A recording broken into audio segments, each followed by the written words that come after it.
All right, everyone. We've spent one day in London and nobody's died or gone crazy. Hmm. Congratulations. Is this impressive? An amazing accomplishment. Puts us in like the top 15% of players. Oh, damn, I didn't know this was one of those mobile ad games. Hold up. Let me get up my thinking hat here. So, all of you London natives uh, had been invited by Professor Julius Smith to attend his Challenger lecture, where he talks about uh, these epiphenomena that he has been observing, these events that are outside the current scope of scientific methodology that he hopes to bring into the fold. And you guys attended that, met with Professor Smith, and went out to where was our meeting place? That was the Black Lion Pub, and you had some drinks at the Black Lion Pub.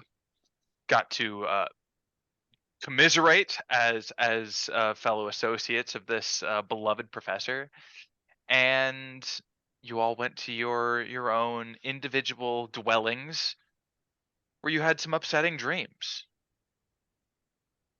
And that's where we come to now.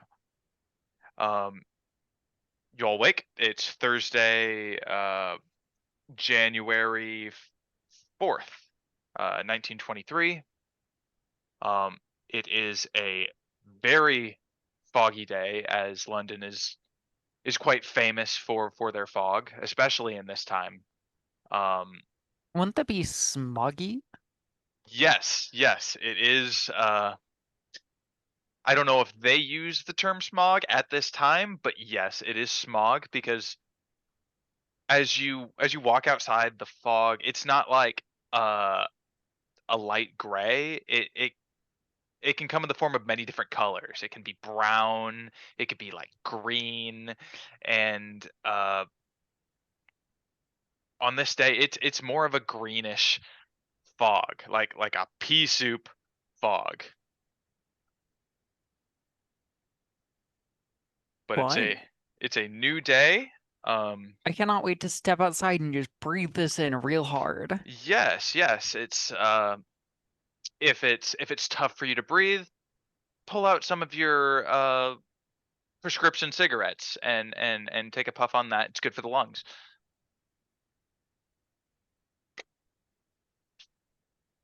So what would you all like to do on this beautiful day in London? I will say, depending on where you live, I'm sure each of you, there is a local newspaper boy shouting off the front headlines for each for this today's edition of whatever local newspaper you have. Uh, this newspaper boy is shouting, "Extra, extra! Mark keeps sliding. $1 equals 7,260 German marks." And that is the front line of today's newspaper. What day of the week is it? It is Thursday.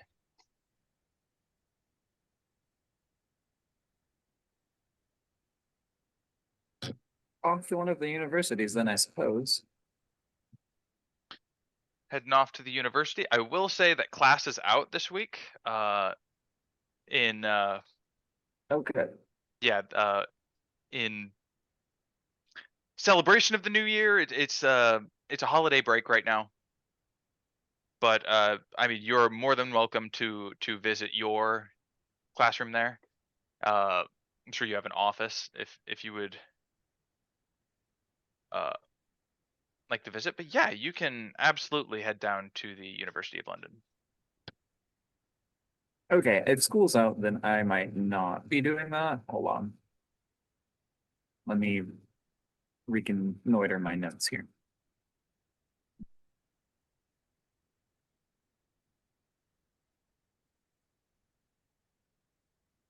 And of course, if you have nothing of note you want to do, or you want to wait until later in the day or night to do what you would normally do, that's fine by me.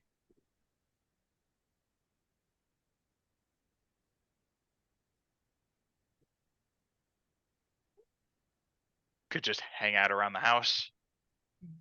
Do you mind if I speak up in this moment of silence? Yeah, totally. What I'll probably do is I'll try to probably find a library and do some generic research.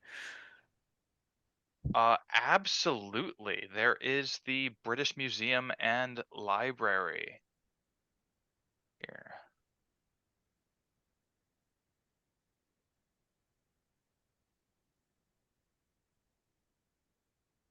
Yeah, and this is a picture of Oh, cool. Just a minute, I'll be right back. all right. This is the world-renowned and famous reading room within the British Library. That looks so space and efficient. But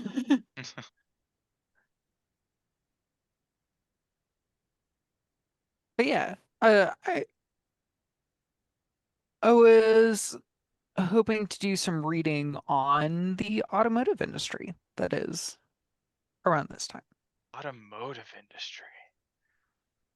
Yeah, not looking for anything specific over the table, but I figured I'd at least add in some flavor. Yeah, totally.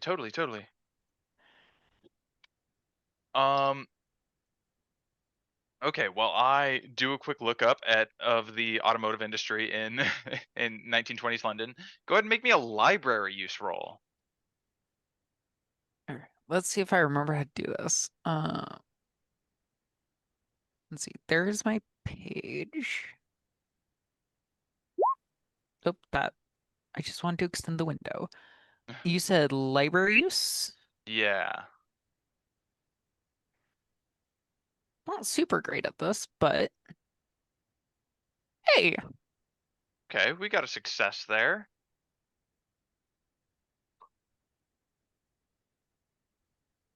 All right. should I mark that with a yellow dot since it was a success? Question mark? Yeah. You can go ahead and do that. Okay. Cool.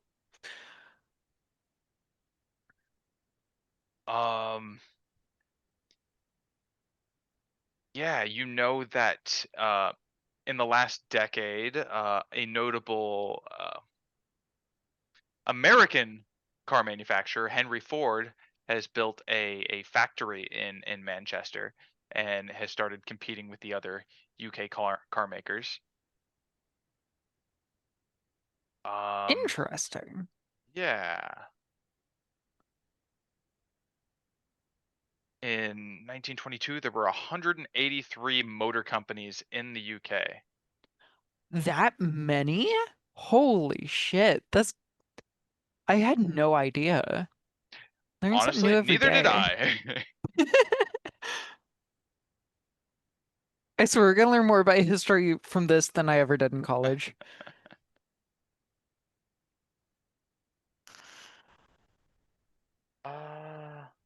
Let's see here.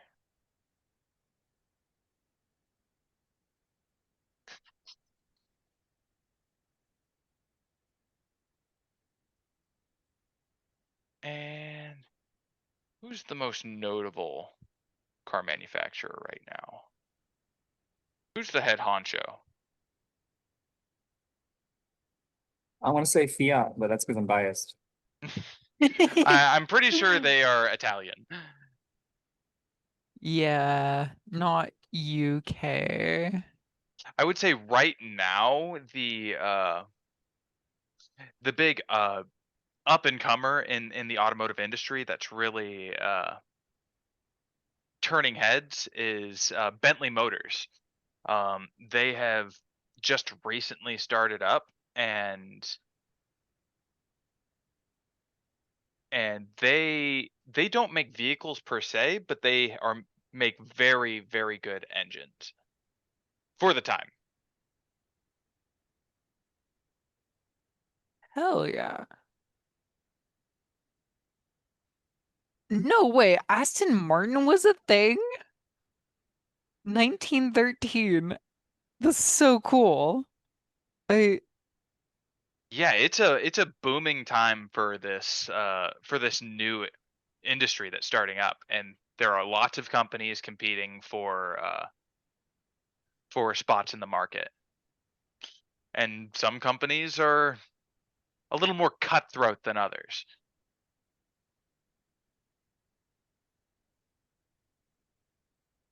Ooh, are some of them doing shady things to get to being the top? I mean, that's business. That And that is is why I'm here. that is capitalism, baby. And Fuck that shit. some people like to climb the corporate ladder, and other people are out there trying to tear it all down. Anyway, that is what my desire for the day was. Okay, that's pretty much what you get from your research. You Hell make yeah. note of all of these different companies, from Aston Martin to Bentley uh, to Ford Motors, all competing for space in this market. High competition. That is the market for underhanded business.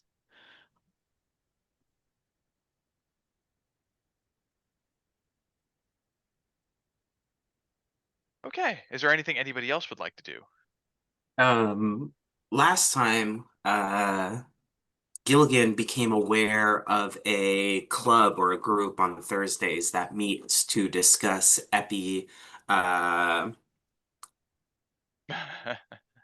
wait, it's on the tip of my tongue. Epiphenomena? um, Epiphenomena? it they don't necessarily discuss Mm-hmm. such phenomena at the Oriental Club. It Mm-hmm. But that is a Mm. club that Professor Smith is known to frequent. Yeah. Okay. Well, I want to go there today. Gilligan would like to try and he wakes up late. Maybe he doesn't wake up late, but he gets out of bed late anyways. Uh, he'd like to make his way down there later today when they meet. Yes, absolutely. You can do that. And if anybody else would like to join, you're more than welcome to.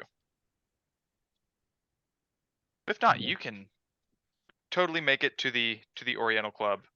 It is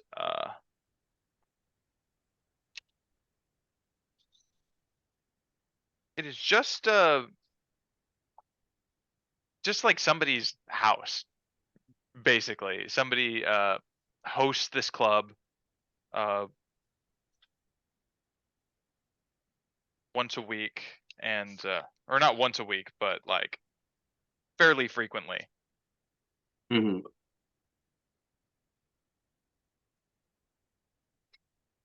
And with the Oriental Club, the Professor Perkuffulous is a frequenter. Yes, yes. So you would probably Definitely already be be attending there as you all discuss your exploits from around the world.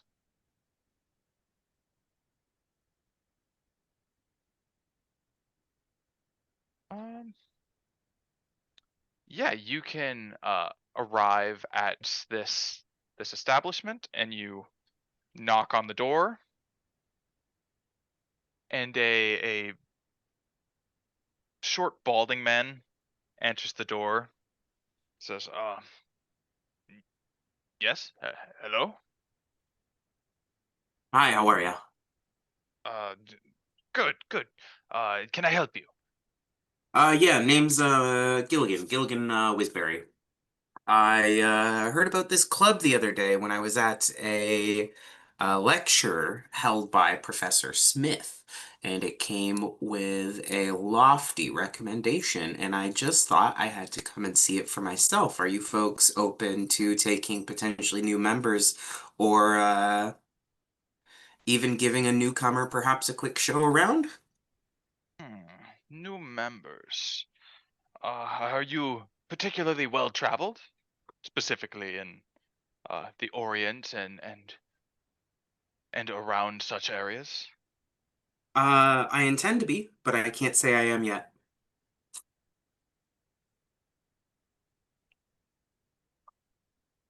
Let me see. You said you were recommended this to come down here? Yes, Mr. Smith spoke highly, or Professor Smith spoke highly of the club. Oh, you're friends with Professor Smith. Yes, yes. Good friends, good friends.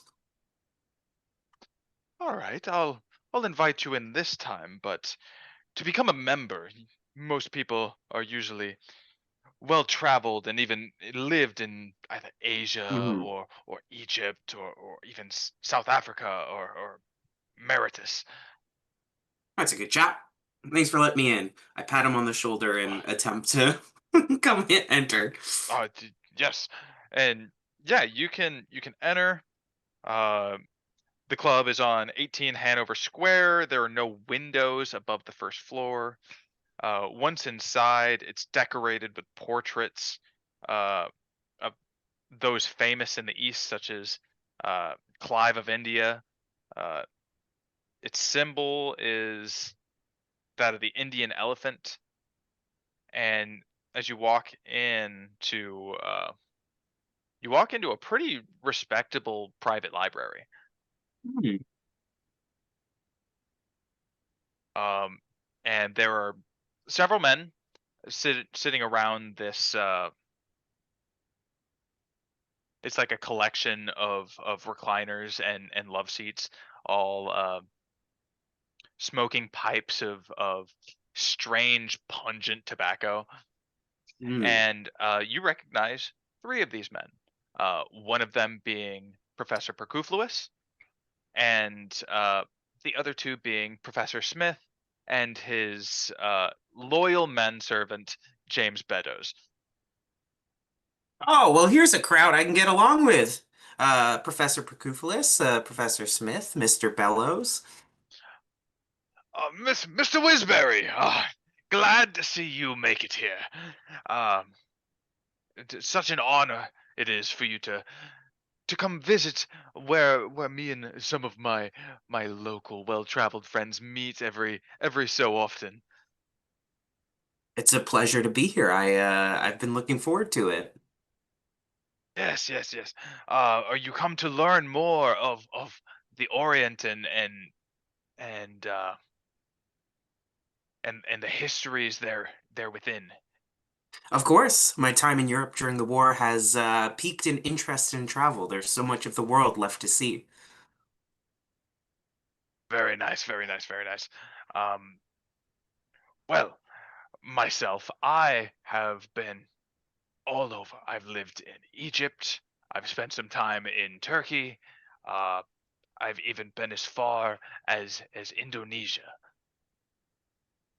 Wow, you've gone quite the ways, Professor. I I believe travel is good for the soul. I bet you it is, especially when you're not being bombed while you travel. Well, I didn't say I wasn't being bombed. Oh, Professor, you sly dog. Well, maybe not bombed per se, but Hmm. there So are. what is it you folks normally talk about or do while your club meets? Do you speak of your travels or where you've been, where you plan to go? Oh, we typically wax poetic of places we've been and occasionally some places we plan on going. Uh, Hmm. I plan at some point to travel along the Orient Express to continue my education uh, further into the Orient. I hope to see the great nation of China. The Orient Express, you don't say. Yes, I'm sure you're familiar. Well, in fact, I heard about the Orient Express just the other day from Mr. Um, Mr. Bozeman. I'm not sure if surely you know Mr. Bozeman. I am familiar with Mr. Bozeman. He's quite a wealthy man, and he's given uh, several philanthropic donations to the university library. We were speaking the other night at your lecture, and he said he was planning on riding the Orient Express and that it might bring him great adventure and perhaps prove to be a profitable business venture. He seems to be a well-to-do man of high means. The Orient Express is it is a locomotive of the highest means. Uh, Typically, it's the the wealthiest and most of means that have the opportunity to travel on such railways. Hmm. I hope someday I find myself amongst them, but I imagine I won't be on that train anytime soon. You would be surprised. You are you are currently furthering your education, and that is the first step to prosperity. Yes, it is. You know what they say, get a degree and you will experience social mobility. Yes, quite. Um, what do you know of the Orient Express? You said you plan on going it. Do you know when you plan on going on? Is it soon? What about the current semester? Oh, this will be during the summertime when class is out for an extended period. Oh, that's excellent. Is it just for personal travel? Are you looking for something? Are you going somewhere specific, or is it just to expand upon the amount of the world you've seen? Well, to be perfectly honest with you, uh, I hope to continue some of the research that I spoke of at the Challenger lecture. I believe Oh, there are areas of interest that would be that would benefit from a scholarly observation. are you perhaps suggesting that you might be on the hunt for more of those photo slides that you were talking about, the disappearing woman and things like that? I certainly hope so. If That's I have the privilege to be able to document such happenings, that would be that would be very good for myself. But mhm. I know some years ago I ran into some quite shady Turkish gentlemen that sort of opened my eyes to such paranormal phenomena. Hmm. Is it safe?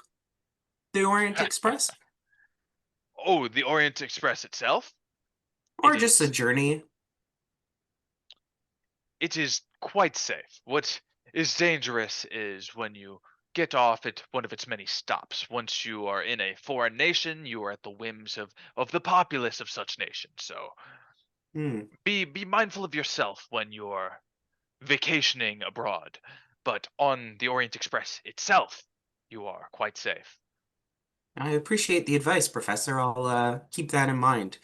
Hey, if you are in need of someone to watch your back out there, or even a hired hand to help with your trusty manservant here, I'll be looking for work this summer. Keep me in mind. I will. I just might take you up on that. Uh, of course, you will be working hand in hand with my loyal servant, Mr. Beddoes. Yes, quite, Mr. Smith.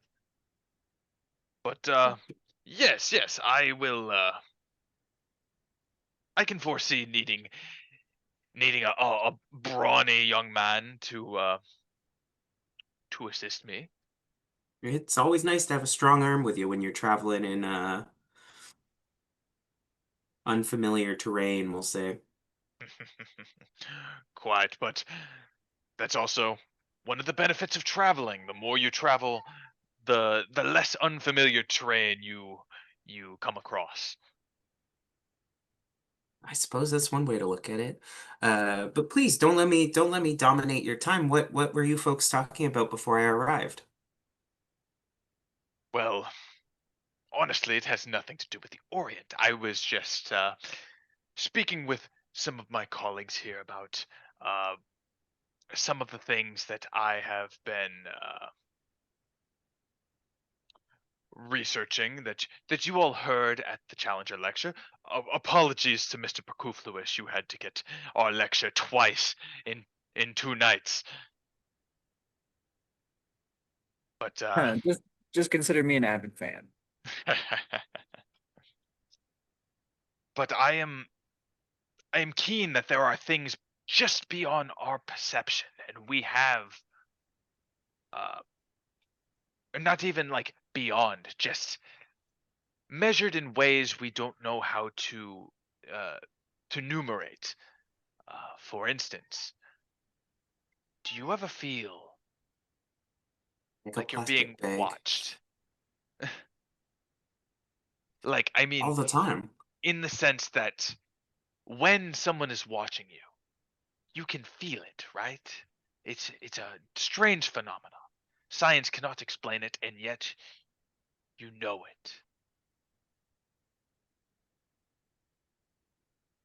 Mm. Hmm. Can I ask you something, Mr. Whizberry? Oh, of course. You feel it right now.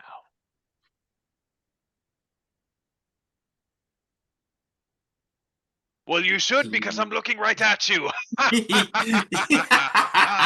I was gonna say Yes. yes, anyways. Yeah, I do feel it. Well, that's why, because we are having this interpersonal communication. I look back. Do you feel it? Uh, I do, but it is strange. Uh, I Do you feel felt it it like before all I the came time? here. Uh, Not all the time, but definitely over the last day or so. I'll be out walking to my car with Mr. Meadows, and it's like the hairs on the back of my neck are standing up. Mm. It's a bizarre feeling, and I hope to look deeper into what causes this sensation.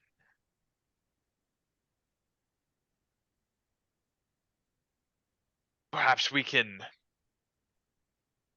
figure out what gives us these eyes on the back of our heads.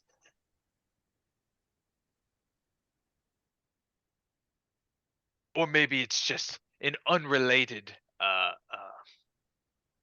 sensory input that has nothing to do with actually being watched. Who knows? But you know what, Professor? I think there's something to it. You can't explain everything, but there's some stuff you just know. I don't know how to explain it, but I know exactly what you're saying. You can just feel someone behind you. You could tell looking in his eyes. You could sense it, like the murderous intent. Yes, quite. Mm. Murderous intent, you say? Yeah, yeah, yeah. You're staring down someone from across the battlefield, and you can just kind of tell, if they're gonna jab you right in the gut with their bayonet or if they're gonna fire high. You can tell by looking in their eyes. Uh, you are quite wise for being such a rough and tumble chap. Oh, well, thank you.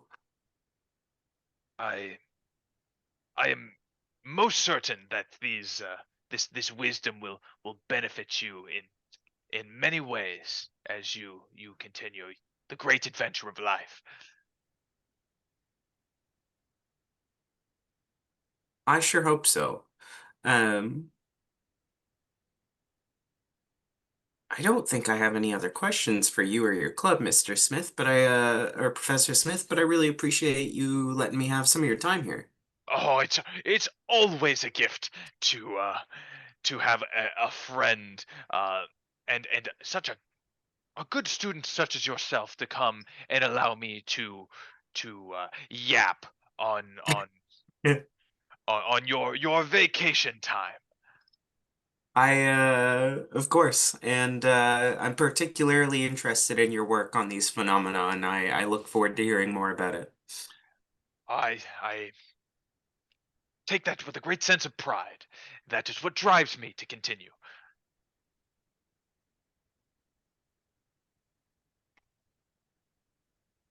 Well, if you don't mind, I suppose I best get going on. Yeah, yes, quite. Um, we're probably wrapping up fairly soon anyway. But it's always a pleasure to see you, Mr. Whizberry. Thank you. Mr. Whizberry takes his hat off, gives him a little polite, like, good day, and will head past on his way. He pats the bald guy who answered the door on the shoulder again. Thanks. You're a good chap. He heads out, and as soon as he heads out, feet still crossing the doorway, he's got a cigarette in his hand he's lighting.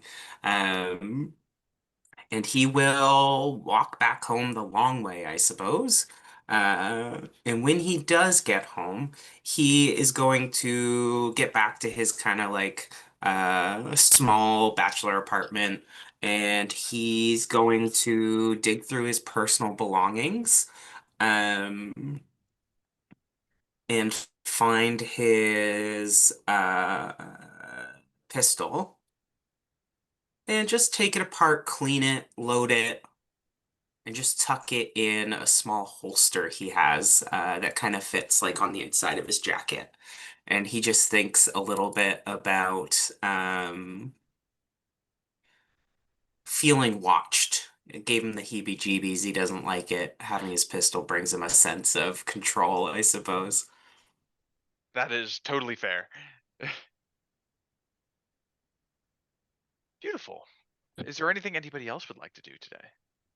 Professor Perkuffulous would want to ask more questions of the other professor about the those who disappeared and reappeared.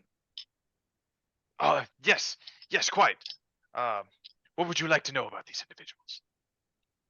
Were they changed in any way Um, when not they reappeared?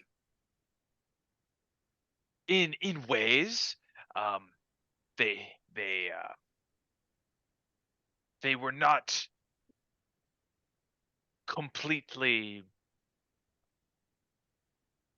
there, if that makes sense. It's like they were halfway between our plane of existence and some other uh place.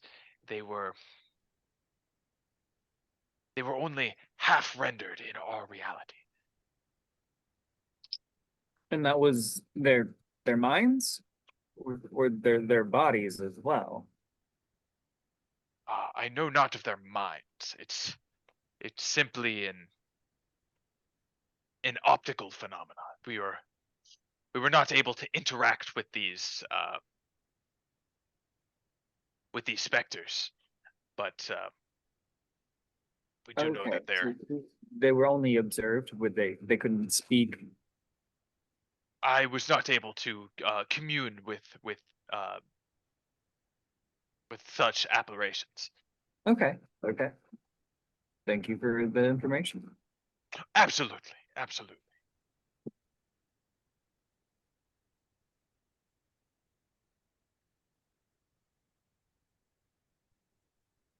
Yeah, I don't really have much else at the moment. Okay. I'm just I double do have checking. something else, but I want to give Nikita a chance, if they're still here. I am here, but I don't think I would be really doing much at this time other than just staying home and writing. Yeah, totally fair. Totally fair. These are some they're downtime days. In that case, as this day is coming to be a bit darker, I would like to make my way um to a dark room for film preparation. Oh. So do you develop all of your film? Uh, that is how film worked at the time. I mean, like there are reliable photo development businesses if you Oh, want yes, to this is true. you use their services, or you can totally develop all of your own film. As long as I can do it myself, that is my preference, being someone of not as great standing. Having the extra pennies to spare is appreciated. Totally, absolutely. That is well within your capabilities. Um, and I'll say you have all of the means of establishing your own dark room. You have blackout curtains and all of the prerequisite Okay. chemicals. And I would have that in my apartment that I'm living in.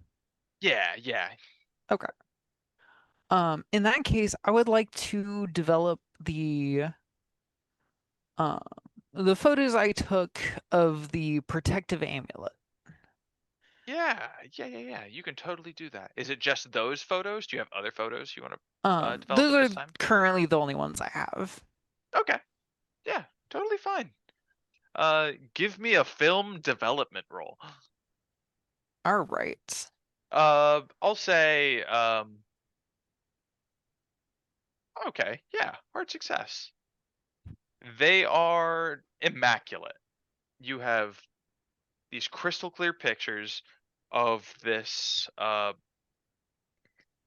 you can't tell the color of it because they're all black and white, but Yeah. of this beautiful, uh, ornate, it looks very old, amulet. I mean, maybe not very. It looks very Victorian. I'll say that.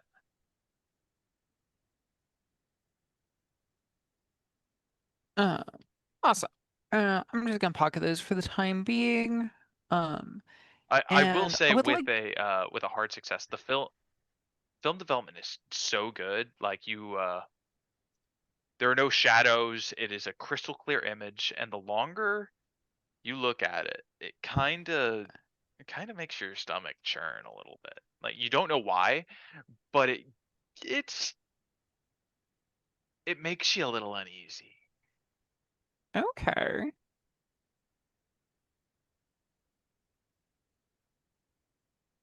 That's it. That's what you get. You get an uneasy Awesome. feeling. Um, we love uneasy feelings. So at least my hunches are starting to tingle. Um, as an investigative journalist has.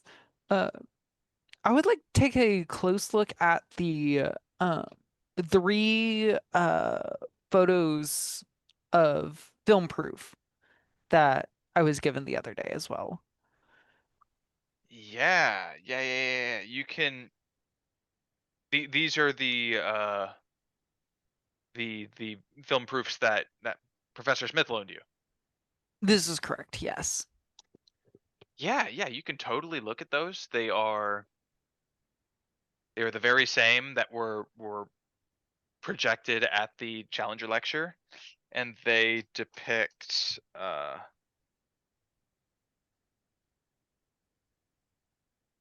see here. Yeah, they depict a Brenton fishing boat, a Norwegian woman, and a London hansom cab.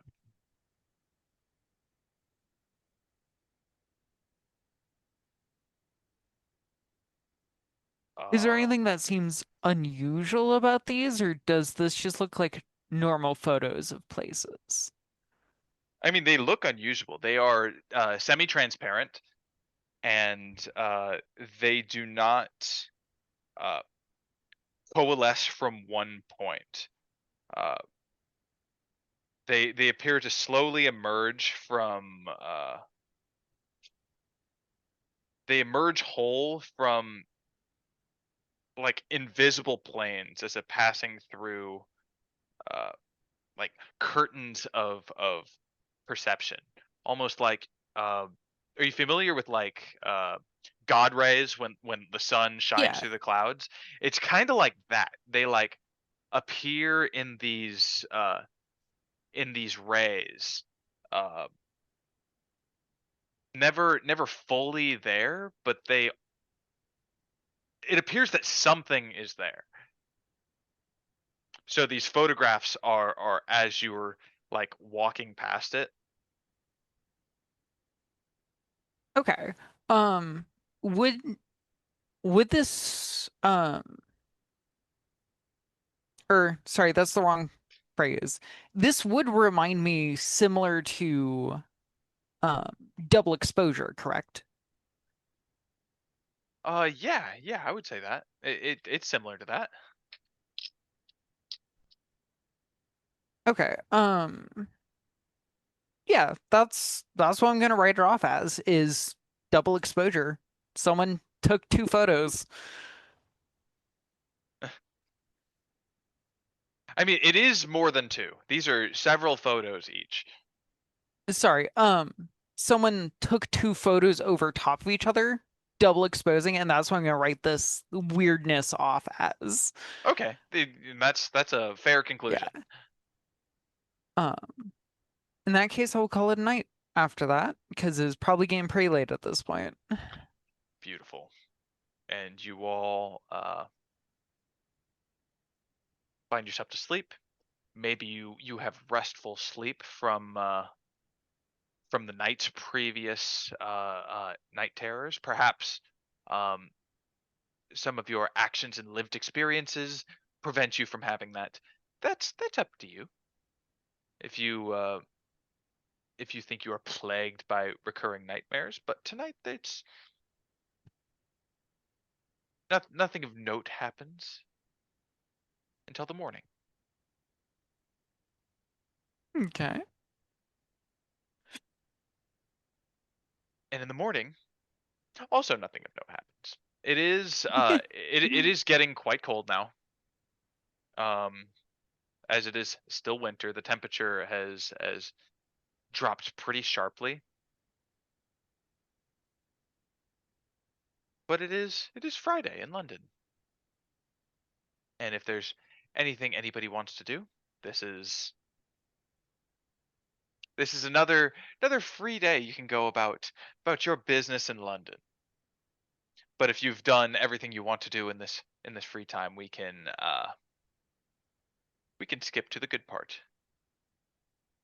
I think besides returning the film proofs, I am done with what I need to do at the moment. Okay. I will say that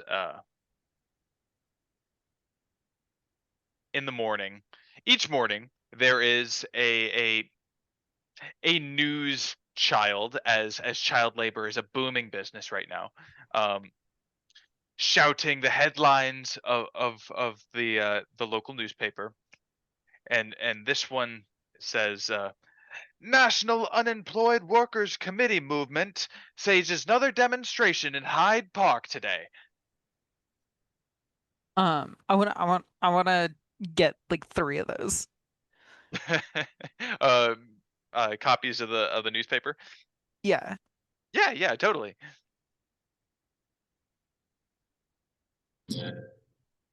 I want to go to like a library, um, and pick up,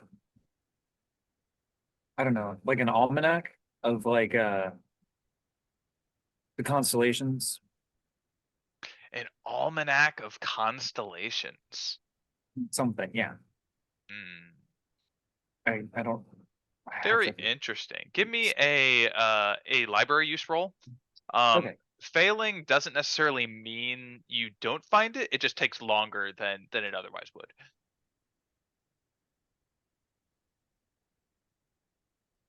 Okay. It takes a few hours at the London Library, but I will say you do find an almanac of stellar constellations.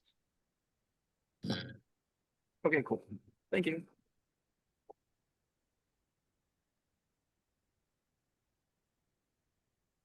And you are checking this book out,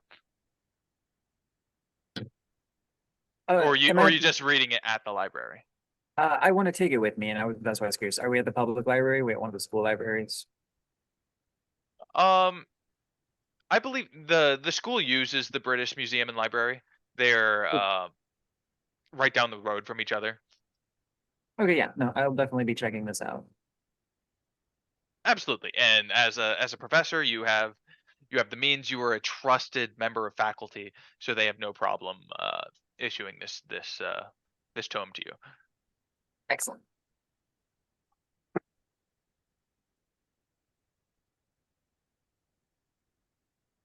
Right. Can I go to Hyde Park? Yeah, totally. I want to check out what this unemployed union is doing. Could be my kind of people. I bring some cigarettes and a beer in case that's what we're doing in the park. Yeah, and you'll notice you're pretty well traveled around this city. As you're kind of known locally as somebody that walks pretty far distances. Hmm. And this is a rough time for the lower classes in London. You see a lot of like picketing businesses and a lot of disgruntled workers, and that might be why this movement of the National Unemployed Workers Committee is gaining some traction. So you will arrive at Hyde Park, and you will see um, several hundred people here. Um, there are red flags being flown in the crowd, and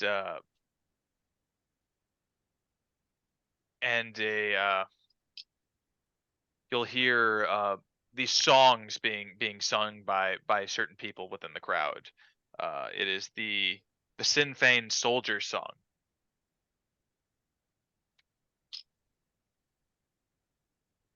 But yeah, there is a pretty prominent rally going on in this public park.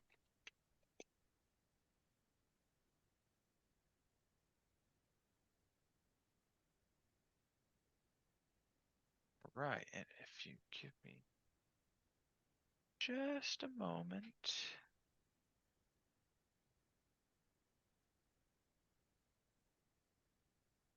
Is this interrupting traffic around the library? No. Hyde Park is closer to Kensington, on the west side of London. Okay. Yeah, it is not disrupting happenings here. Let me see how far it is actually.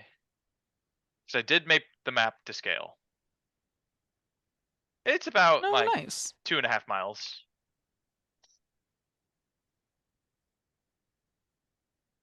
2.5 miles west southwest of the university, but it's far enough away not to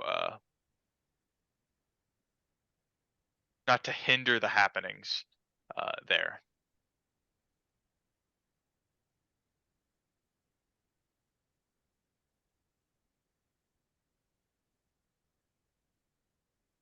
As a matter of fact, here, I'm gonna head back to Mr. Perkuffulous. I forgot one thing while you're at the library. Go ahead and make me a spot hidden roll.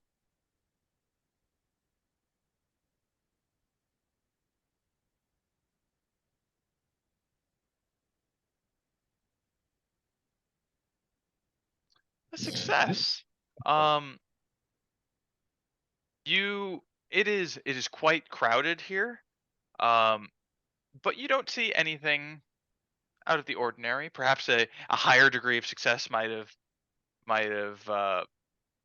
spotted something uh, out of the ordinary, but at this current time at the library, it is pretty busy. There are lots of people either checking out, reading, uh, or returning their literature here. But that's all I wanted. Thank you. Thank you very much. Moving back over to Mr. Gilligan Whizberry, you are at Hyde Park in the middle of this rally of the unemployed workers committee here, and there's someone standing on. It looks like a ramshackled makeshift stage for this event.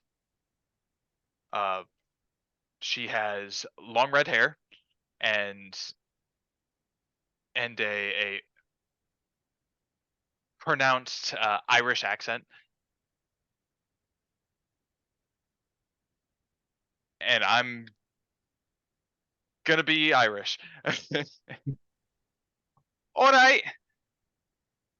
Now that you've gathered here today, we are calling for justice. Justice for the working people here in London and abroad everywhere. We deserve fair wages for fair work. We deserve to not wither away in the gutters of society while King George sits in his golden throne and we demand justice from the elites that wish to work us to the bone and ask for us to sell our lives just to meek out a humble living and be gracious for what they've given us. And the crowd like erupts with cheers and hoots and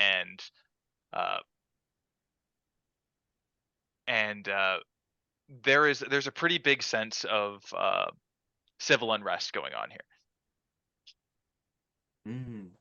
I would like to spend today, or I don't know how long the rally will last, but just scoping out the scene. I'm wondering if anybody gets up to any sort of acts that are beyond your basic right to protest. Is there any roughhousing or anything like that that goes on? Do I see anybody interesting at the rally who maybe I don't suspect to be there? Um, and maybe I'm partly just fascinated by all of the people rallying together, but I'm gonna spend my day here at the rally. Yeah, totally. You Give me would a spot probably hidden see roll. me there. Oh. Both of you give me spot hidden rolls. Uh, Spot hidden. I failed. Yeah, it just looks like a crowded rally at a park. Is there some roughhousing? Probably. But Mr. Sheerluck, you do see something. Not in the rally itself. Everybody seems pretty united to a common goal. But you see on the outskirts of the park, there is a black Rolls Royce. There's like a caravan of these black Rolls Royces and men in suits just sitting in these vehicles. About four men per vehicle, and there's probably about four vehicles, and they are just watching. And with a hard success, you would recognize at least one of these people to be uh, your assailants that that hobbled you in recent weeks. would I have happened to have spotted Mr. Whizberry as well? Yeah, yeah, I'll say that. Um, in that case, I'm going to approach Mr. Whizberry. Oh, Mr. Sheerluck. Pleasure seeing you here. Indeed, I didn't know you were one for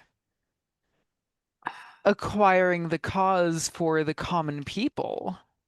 Oh, well, the noise Here, drew me out of my hiding spot. I'm gonna give you one of the newspapers I had obtained. Oh, well, this is pleasant. I fold it up under my arm before looking at it. Ouch. Um, what brings you here, uh, on a day like today? Oh, I was just interested in seeing more about the rally. The big group of people. I thought maybe there might be something fun to be had here. You know how large groups can be, and perhaps you know a little bit about my reputation. I don't mind a good old-fashioned brawl, but haven't found one yet. I cannot say that civil movements are necessarily typically ones that ought to be rough and tumble. I feel like you'd However, be surprised. oh, believe me, and I tap my leg with my cane that I'm carrying. I have run to my fair share, and I lean a little bit closer. It appears that there might be a few people looking to get rough and tumble here today. Mm. Um,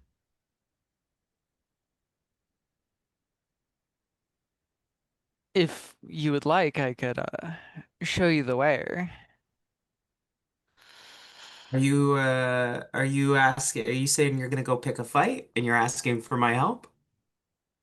Or are No, you I am looking to merely sick a me like a mad journalist. dog on perhaps some of your harshest critics? No, I am merely a journalist who has had a rough go in my time of people trying to make sure I can't speak out anymore. Um, as for what I am suggesting for you is if that is what you desire, I know exactly the people the law would not care about as much. Well, I mean, if you want to lead the way, and we'll see what happens. Um, and I will lead Mr. Whizberry back towards the vehicle I spotted.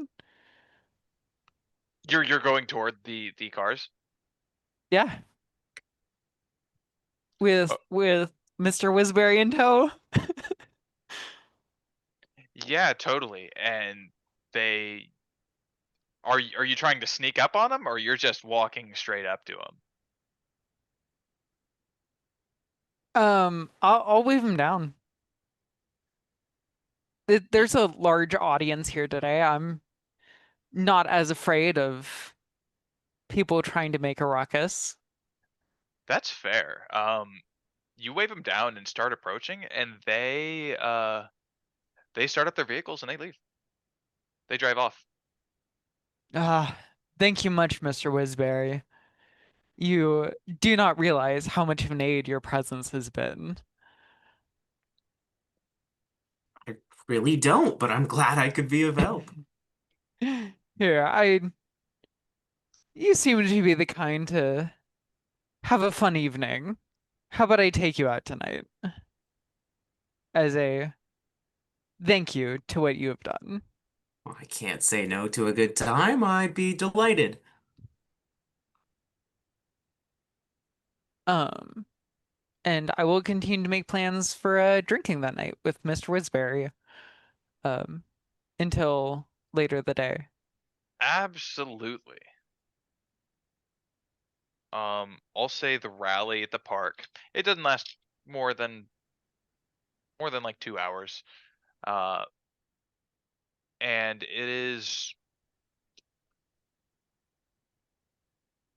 it's probably late afternoon, probably 3, 4 o'clock by the time it wraps up. And the two of you want to go out for drinks. Is there anything else anybody else wants to do?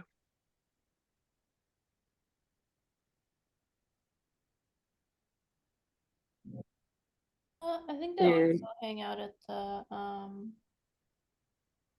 the club. The club, the Yeah, your regular watering hole. yeah. Let's see here. The Black Lion pub.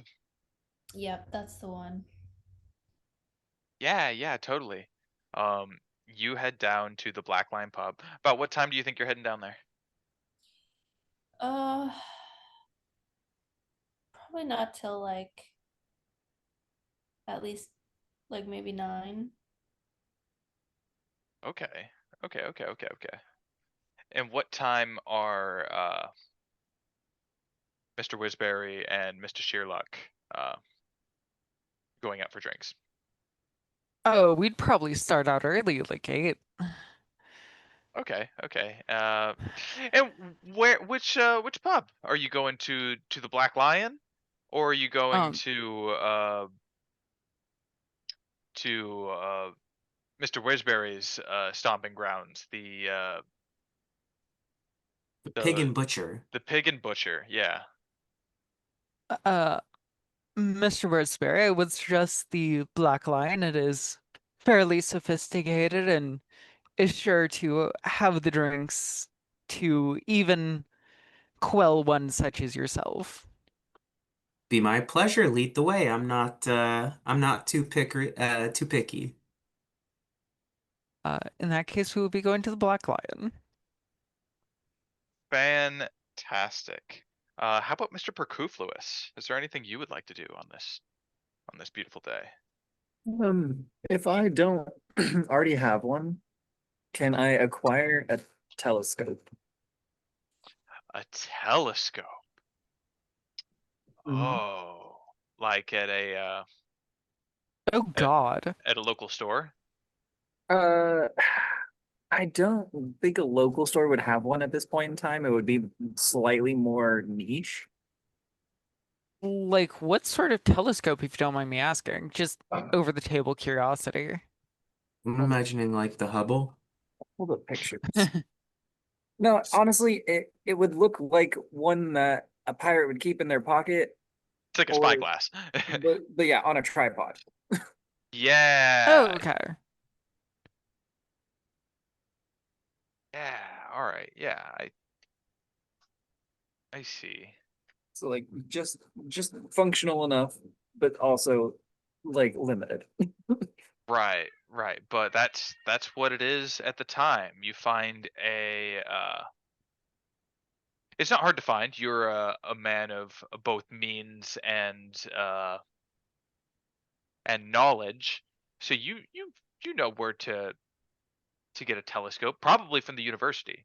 The university probably has a few of these telescopes on hand for certain astronomy classes they put on. You Mhm. find a telescope on a tripod with a 3-inch refractor. It is uh, engraved on the side with gold lettering, Starboy.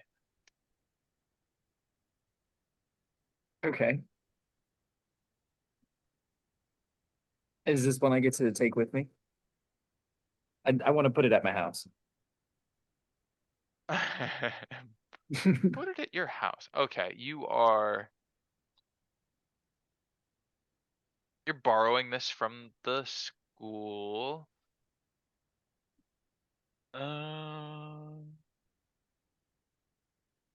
History profession.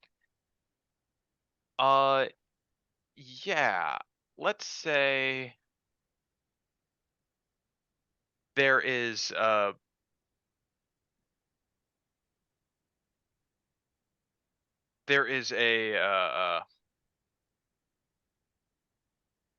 somebody at the school. Yeah. I'll say you can definitely borrow this. I mean, if I need to go out and acquire one, do I need to leverage my credit rating to do so? Yeah, if you want to purchase one, but if you're just borrowing it, tell you what, give me a either a fast talk or persuade or charm. to persuade the clerk at the school to allow you to take this probably fairly pricey piece of school equipment home. Definitely gonna try persuade.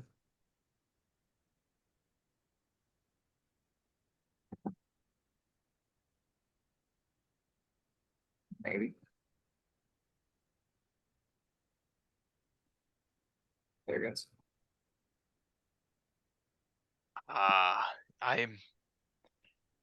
I'm afraid this is the last one we have in stock right now. I can't let you take it, but you're more than welcome to use it on school grounds. Okay. Easy enough. Or you can go out and procure one of your own, but I'll say I'll call for a credit check if you want to buy it. What's your credit rating? 40? Yeah. 40? Yeah. Give me a credit rating check. Okay.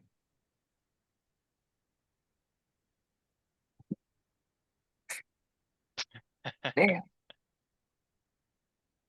I'm sorry, we cannot go so low for a piece of top of the line technology. Apologies. Reasonable. Okay, I will have to journal and record my studies then. Thank you for the time. My pleasure. And you can I'll say you can try again tomorrow. Sure.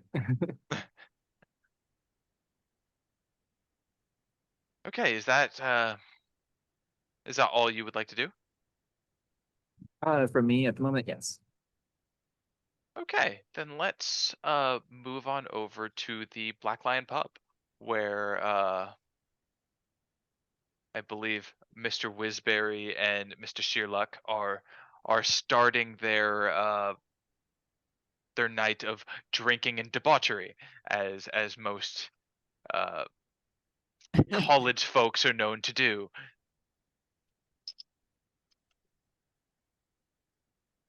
Yes. What can I get you, strangers, to drink? The bartender winks at you, Mr. Sherlock. Very obvious wink. Of course, of course. Um, King's finest rum for me, please. Finest rum coming right up, and and for you, sir. uh, the usual. Vodka and orange juice. Oh, the screwed driver, of course. Yes. Our finest import of Russian vodka, and they will mix up those two drinks and hand them over. Enjoy. If there's anything I can do to help your experience here, let me know.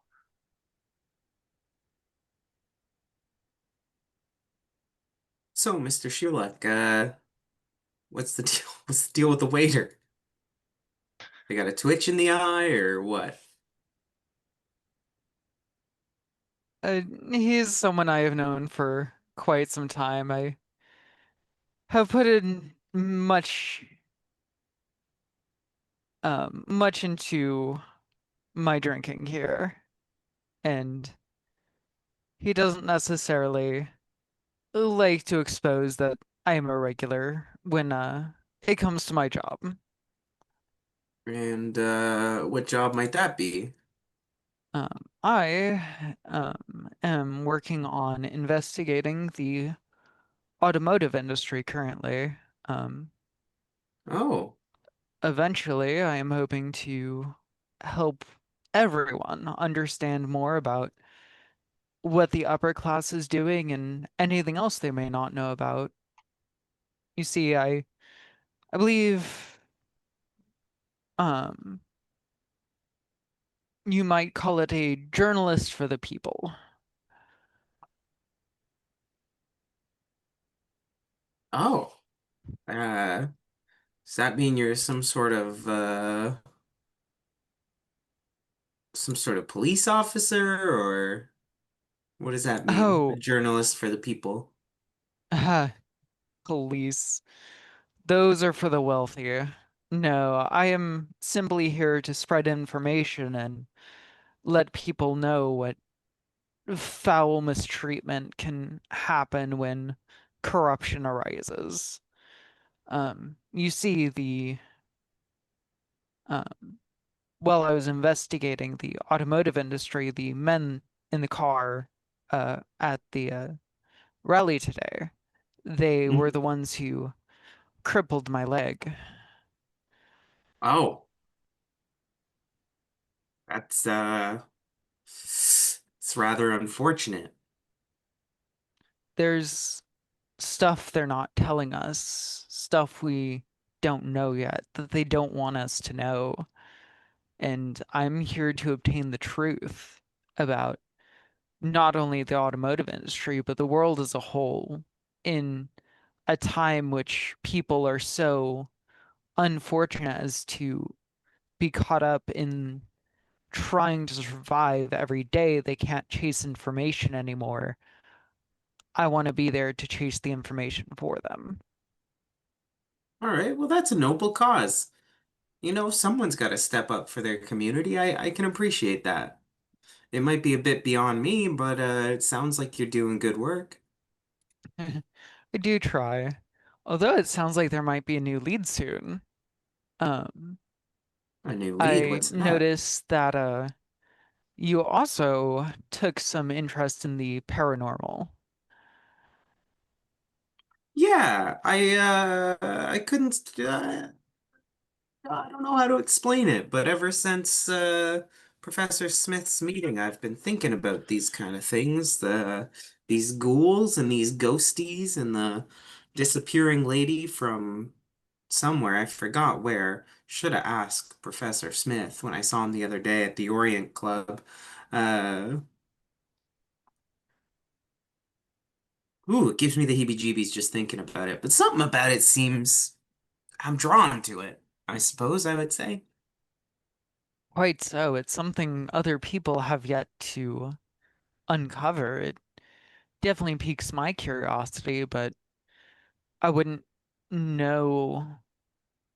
The professor didn't seem to have much information on where to find such abnormalities. And I was wondering Well, if potentially are the other you students might know. are you much for rumors? That is the Ah, I entire mean, job who of a am I asking? journalist. Of course you're much for rumors. Well, I'll tell you, I was talking to Professor Smith just the other day. I took some time to go and visit the Orient Club, and he was saying that this summer he plans on taking the Orient Express. Have you heard of that? No, do tell more. I can't say I know much of it, but when I was at the talk the other night, you were there. There was a gentleman named Brett Bozeman, a well-to-do man, high means, very wealthy. He intends on taking the Orient Express to find his next adventure. Um, Professor Smith said he was taking it. I talked about China a lot in hopes of finding some more substantial evidence for his paranormal investigations. Hmm, that is quite foretelling. It Hmm. would definitely be quite the conspiracy if interesting. I must look into this more. Thank you very much, Mr. Whizberry. Anytime. Um, I'd follow this lead. I think the Orient Express, it's got a collection of well-to-do gentlemen and some spooky business on it. So if that's what you're interested in, I'm sure you'll find something there. it definitely sounds like what others may not know. Hmm. And from here, I would like to just diverge into more generic small talk and drinking. Yeah, yeah, and an hour will pass, and and you will see a familiar face show up at this bar. You'll see Mrs. Bennett. That's me. That's you. Uh, you arrive around 9 o'clock at your usual place of drink and work, uh, as it is for many journalists and writers that frequent this place. Yes, I take my usual seat, and You will see somebody is sitting in your usual seat. Um, they see you approach, and they say, "Well, if it isn't the great and well written, Miss Gladys Bennett, oh, how do you do, old friend?" You see a young woman with a white hat and a round face, writing in appears to be writing a book. who is this? You would know this person to be another up and coming author, Agatha Christie. Oh, Agatha. So good to see you. I will sit down next to her. I must give you compliments on your latest novel. It is all the talk in the writers community. Oh, really? Good. What was the name of it again? Uh, Hold on. I have a list. I just have to pull it up. 'Cause I definitely didn't fall asleep until you called my name just now. it's cool. It's great. You weren't even here. You don't need. I wasn't there. I was just listening for my name. Uh, the most recent. Oh, was the uh the Echoing Gallery. Oh, Damn, that sounds so cool. the Echoing Gallery. It was a wild ride filled with twists and turns. Where do you come up with this? Well, life. Same as you, right? Just traveling about, listening in on conversations. I do like that perspective. Yes, perhaps I should do more traveling. Spending all my time cooped up in this pub out in the middle of nowhere. Perhaps I should get out and explore the world. Mm, But there is much to be listened in on here. Um, and I will try to I'll kind of gesture to the booth nearest us and see if we can hear anything interesting happening over there. Um, you hear a couple of a couple of pretty buzzed at this point individuals, so some rabble rousers, you might say. And Mm. if you look a little bit closer, you'll say, "Hey, I saw these people at the Challenger lecture. I drank with these people the other night." You see Mr. Whizberry and Mr. Sheerluck. Ah, well, not that booth. I'll Oh. point to the next one. I go, we already discussed everything. But yeah, I guess I could, if I'm being sociable, invite them over and introduce them to my friend. If they would like to join us.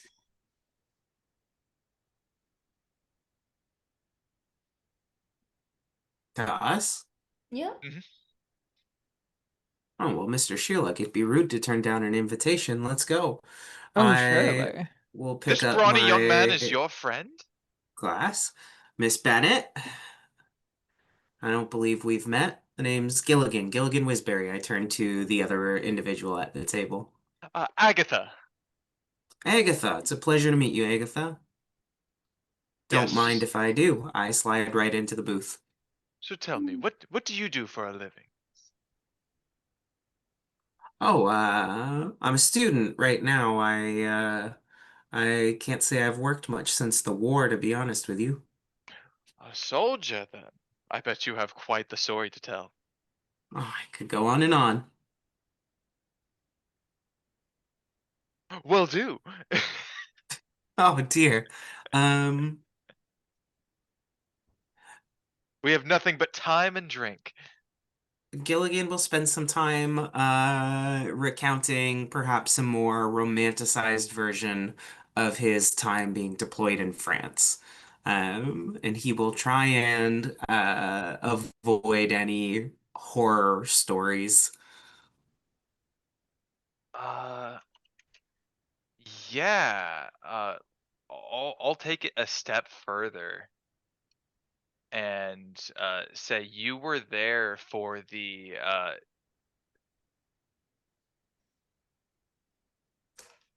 what was it? It was the it was a an armistice, a ceasefire during the war for Christmas. Oh, hell yeah. Totally, I was there during that. We threw cans of food at each other. Yeah, the Christmas truce in 1914 on the Western Front. And yeah, you traded cans of food with the enemy lines and may have even exchanged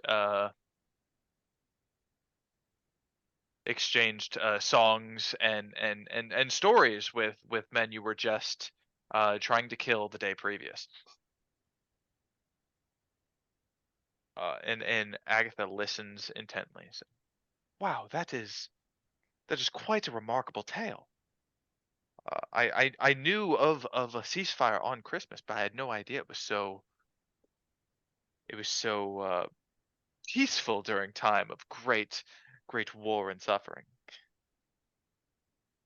It was a strange day. We met halfway across. We shared cigarettes. We shook hands. One fella showed me a photograph of his wife and kid from back home, and uh, it was a beautiful night. And the next morning we're back in our trenches, and it's like it was like it never really happened.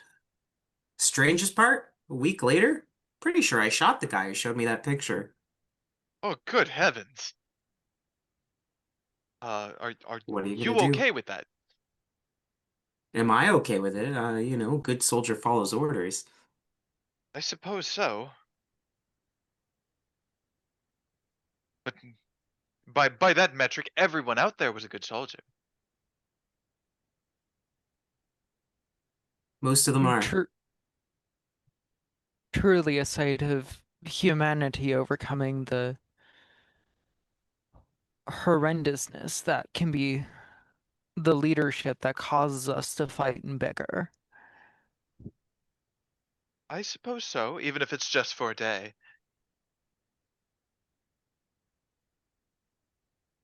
From what I heard, some of those men were disobeying orders to make that happen.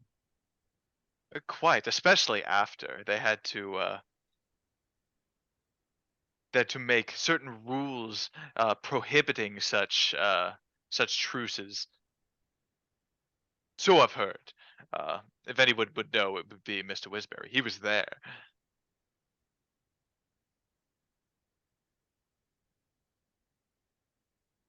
But that is a delightful story, and I would love to hear more if you ever have the time. Suppose And there's always time for stories, but please continue. yeah, you guys will have a delightful chat over drinks and food uh, here at this renowned pub. Um, can I have everyone present here make me a listen roll? Okay. Let's see. Let's see. Let's see. Let's see. I have some points in listen, but not a crazy amount. Oh, Oh, check that out. And I get to mark Damn. listen now because I succeeded, right? Yeah. I Oh boy. Not only did I succeeded in a hard way. You succeeded in a hard way. Hard success is under half your skill. Hmm. Yeah, you are having a great time here at this bar, chatting with people you might just call you friends. But whizzing by outside, you assume you hear a siren. You would know it to be the siren uh of the local fire brigade, um, rushing down the street past the Black Line pub. Oh, do you guys hear that?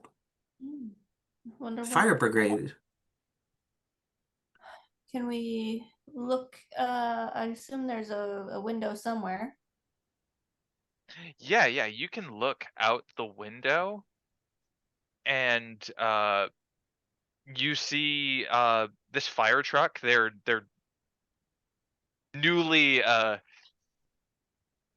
a new addition to the firefighters of London. They just got these brand new fire trucks with siren and all, whizzing down the street, heading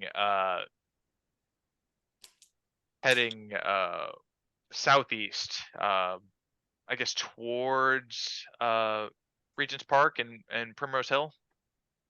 Up in here, if I can. Yeah, up in this area.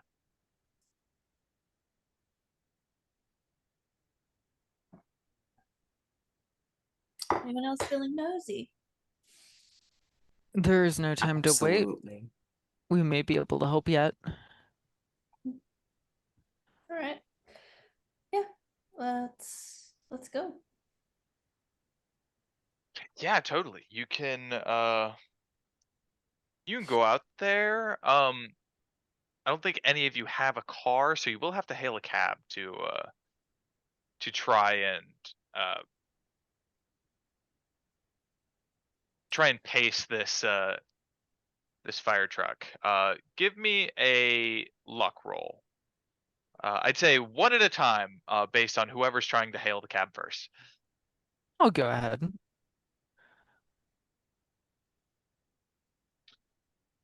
Right on time. Okay, yeah, you are able to get a cab fairly quickly, and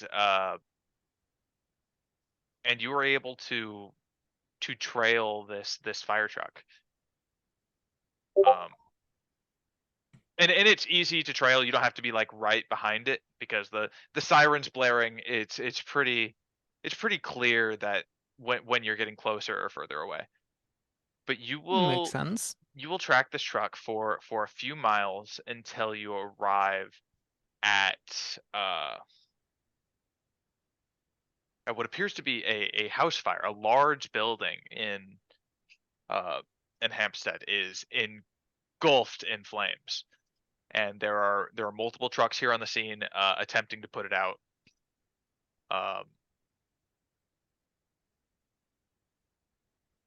The cabbie looks over. He said, "Are you sure you want me to drop you off at the burning house? That's not your house, is it?" This is fine, thank you. Gilligan's gonna hop right out. Likewise. Hey, wait a minute. Who's paying me? I'll pay him. Okay, quite generous. Thank you. I mean, what am I saying? Generous. You're supposed to pay me. This is how this works. I'm going to see if there are any volunteer or anyone organizing volunteers to help in this situation. Yeah, you'll go up to the fire truck, and a man will lean out the window and say, "Hey, no spectators. We can't have anybody getting hurt here." I'm not a spectator. I'm a soldier. Lance Corporal Whizberry, Canadian Armed Forces. Maybe I can help. A soldier? I don't think we need any soldiers here. We just need to put out this fire. Surely It you is. can use an extra set of hands. Extra set of hands is a liability, but Give me a fast talk.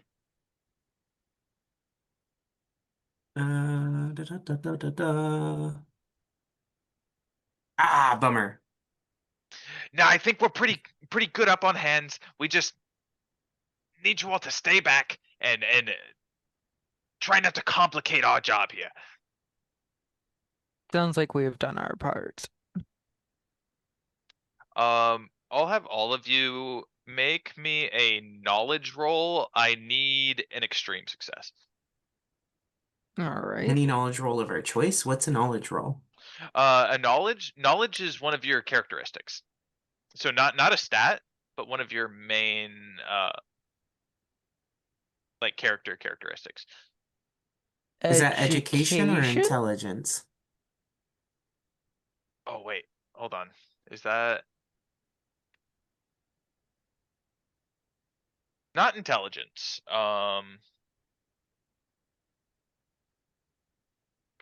Yeah, give me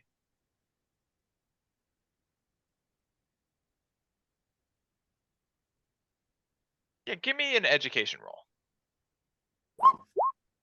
Oh, check that out.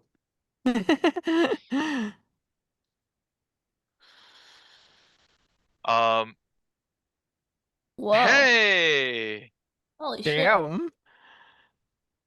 extreme success. The lowest number I've ever rolled. Not many people know this. But a few years ago, when you were a student at the university, you would still frequent the Black Lion pub. And as you were going there, you just through happenstance noticed as you were passing this house years ago, you saw a car pull up and that car had two individuals in it. James Beddoes and Professor Smith. This is Professor Smith's house that is engulfed in flames. This is I say that. I tell them this is Professor Smith's house. That's Professor Smith's house?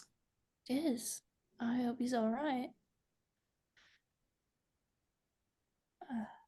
I do hope he wasn't inside. Might he be somewhere else at this time of night?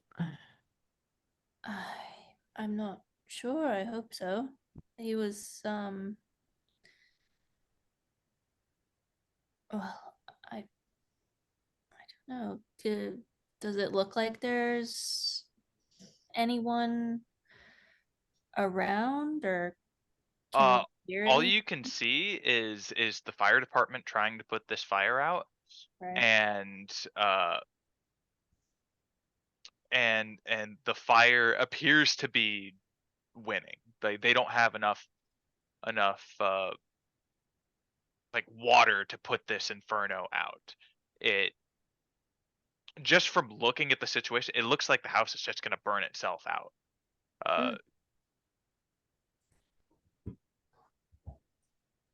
Not through lack of trying from the fire department. They're doing their best here. Do I see the car parked? Like whatever they would park. I don't know if they have a garage or if there's like just an alley.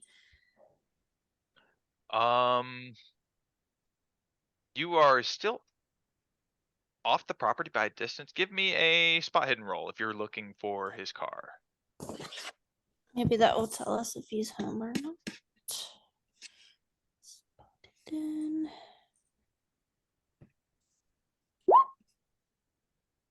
Oh, 46. Yeah, success. You do see his car there. Uh-oh.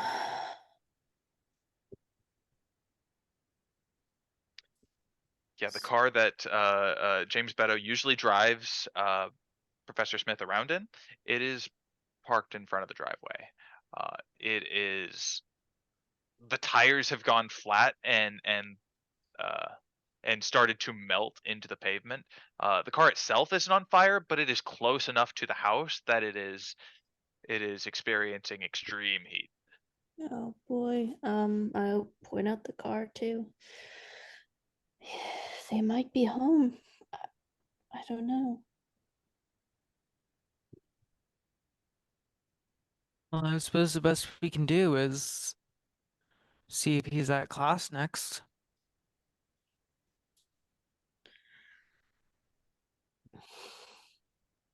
Damn. I didn't expect to see the day that that would happen. But here we are. I wonder what could have caused such a destructive fire. I do hope that he's not inside, but maybe, I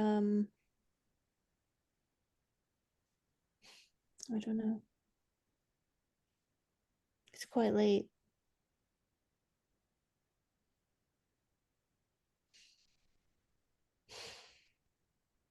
Perhaps we should, if we're not helping at all, perhaps we should just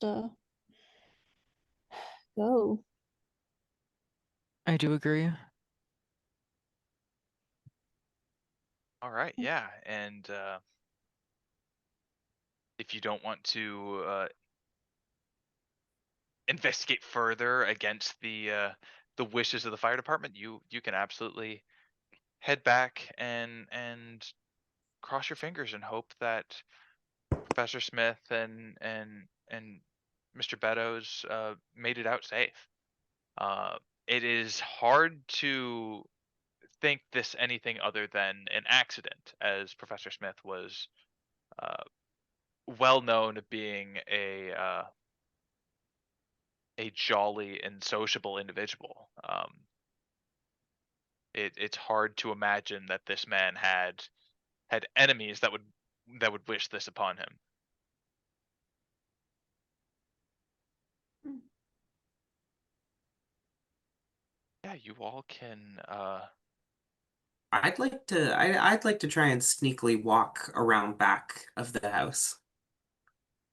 Yeah, totally. Give me a stealth roll.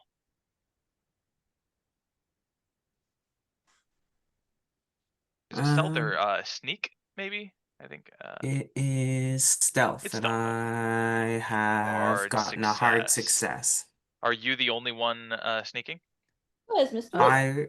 I would not have waited to discuss my plan, although I'm sure they would notice me stalk off. I don't know. I would love I to think you just follow. disappear. You both disappear. I turn around and I'm like, where the fuck did they go? Well, I'll tell you what. If Mr. Sheerluck, you are also sneaking independently. Yeah, yes, this is correct, but I would do my best to at least tug a little bit on Mr. Whizberry's clothes to let him know that I was there. Yeah. You also give me a stealth check.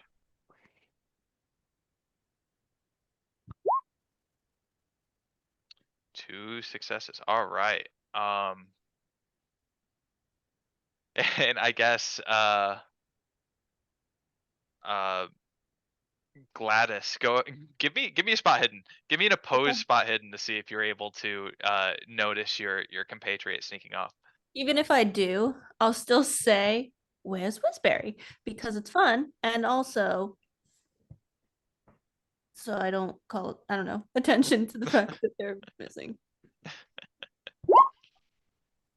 Oh yeah, you definitely see him go. Yep. But I let them, I will stay a reasonable distance away from this fire. I don't like them. And that's wise. Like you have some valuable trinkets on your person you don't want to lose in a fire. Yeah. Also, my person is very valuable, so Mhm. Yes, I of don't, course. I don't want to get burned. Okay, so you guys are able to sneak around the house. Um, what would you like to do? What's the scene from the backside? The house is equally on fire, but what are we what's the layout? What are we seeing? You see a large porch and several windows. You peer through the windows and you see um really everything on fire. You hear cracking wood as the floors above. It's a three-story house, and the floors above Mhm. are starting to crumble, and as the support beams are burned to ash, and the weight becomes too much for it to bear. Um, but yeah, you peer inside. You don't see anybody in there, and you don't. Tell you what, make me a listen check. See if you can. That is a failure, 71 over 30. Okay, Mr. Sheerluck, also give me a listen check. All right. Success. Um, well, Gilligan, you don't notice anything, and Mr. Sherlock, you have a keen ear to this situation, and you are fairly certain you don't hear anybody here. It is dead quiet, apart from the chatter of the firemen trying to put it out, and the crackling of the wooden foundations of this building burning. But if there were people here, they're either no longer with us or they made it out. As much as I love the curiosity, Mr. Whizberry, I don't hear anyone here. It is likely any culprits have already snuck their way off site. Um, Looking around on the first floor, are the windows shattered? Um, yes. Two of the windows are shattered. Does it seem as though they've shattered from damage from the fire? It's hard to tell. I feel like that deserves a roll. I don't know what that roll would be. Um, I think I turn to Mr. Sheerluck. I think that the professor is too intelligent for this to be a mistake. I think I was just talking to him at the Oriental Club the other day, and he was talking about this feeling he had of being watched. And we joked about it at first, but I couldn't shake it. Something felt weird about it. And now that his house is burning down, I can't help but feel like this is not a coincidence. Well, in that case, if a perpetrator was to light fire from the inside, they would have likely shattered a window. And to shatter a window from the outside, the glass falls in. If it was to shatter from fire, it would likely scatter equally. very observant. So, Yeah, give me spot hidden rolls.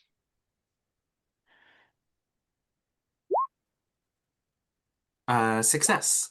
36 over here, 60. Extreme success. I think for this kind of thing with all the chaos going on, you would need a higher degree of success to be able to notice which way the glass broke. But you do Mhm. not see any in the broken windows you're looking at. You don't see any glass on the outside. The glass broke inside, as if something was thrown through the window.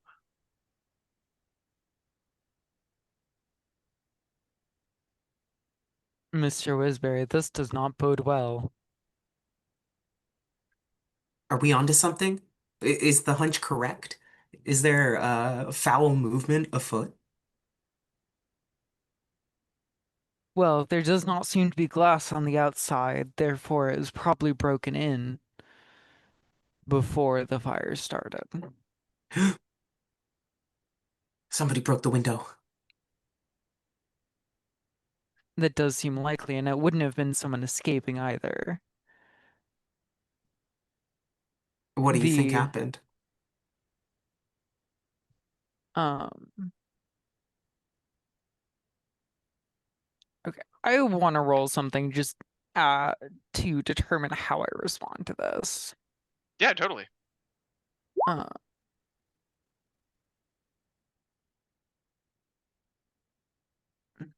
it could have very well just been the fireman. Firemen could definitely break windows. It's That is but true. Why would they break windows on the back side of the house? I don't see any firemen around here. exactly.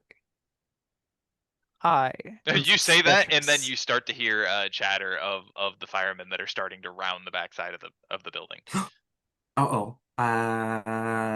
We shouldn't get caught here.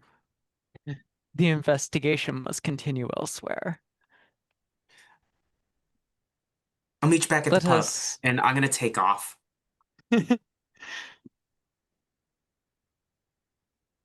um, I will start meandering away. Meandering. Okay. Uh, at uh, at is it as fast as you can, or are you like actually just leisurely walking away? Um, Walking as someone who is awestruck by the sight of flames.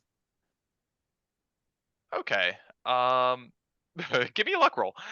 Give me a luck roll to see if they see you. Okay, yeah, you meander away, and you don't know if you were spotted, but nobody yells out, nobody tries to stop you or question you.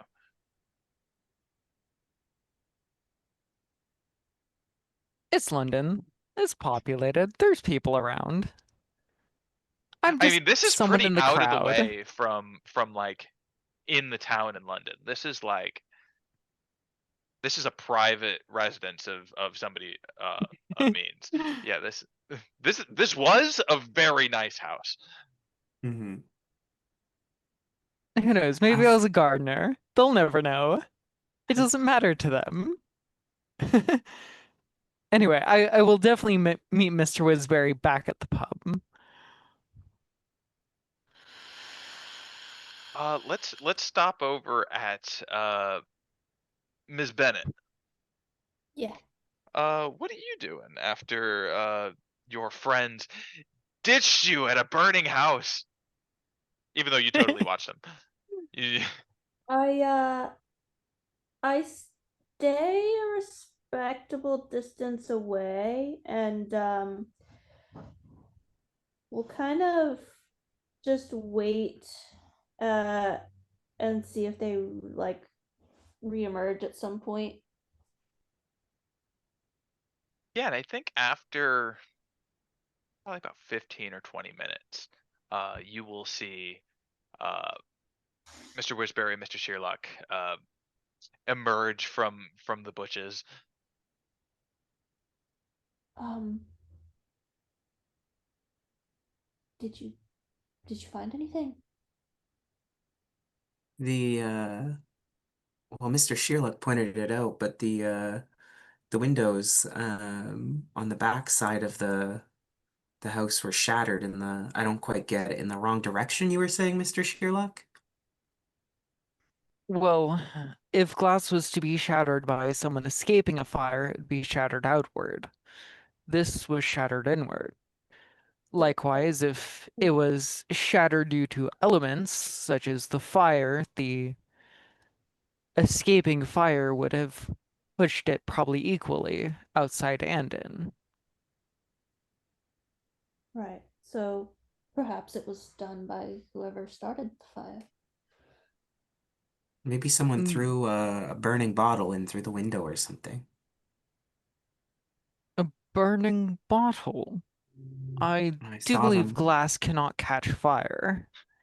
No, no, no, no, you misunderstand. When I was in France, the revolutionaries used them all the time. You'd fill it full of something flammable like oil or a high-proof alcohol. You'd stuff a rag in the top, light the rag on fire, and throw it through. And when it shatters, liquid flame everywhere. This is why it is helpful to have miscreants such as yourself amongst us. That does sound very likely. Your input has been most valued.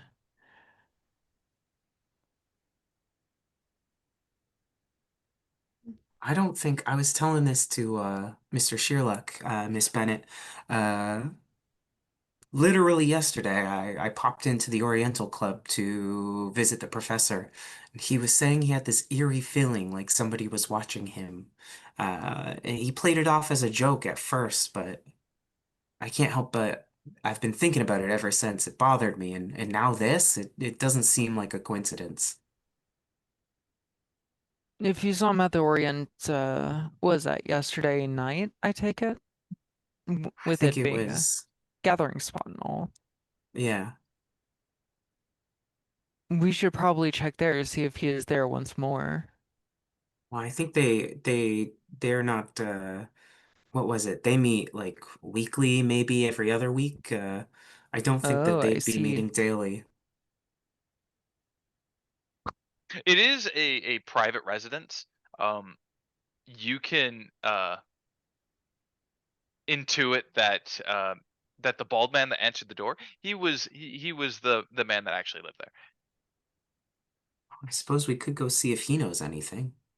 Maybe might be worth checking in. Okay.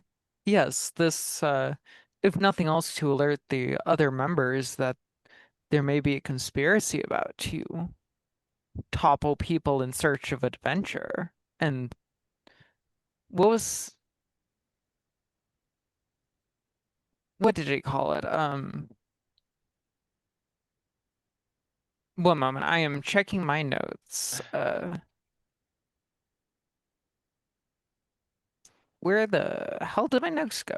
Oh, I forgot I was taking them in Obsidian. Um, Sorry, it is new to me to actually be taking notes. Um,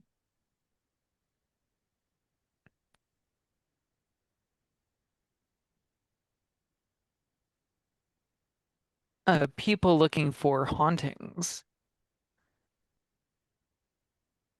Because if people are trying to cover up hauntings as well, that could definitely push them to do things to people. I know how much people will go to cover up what they don't want known.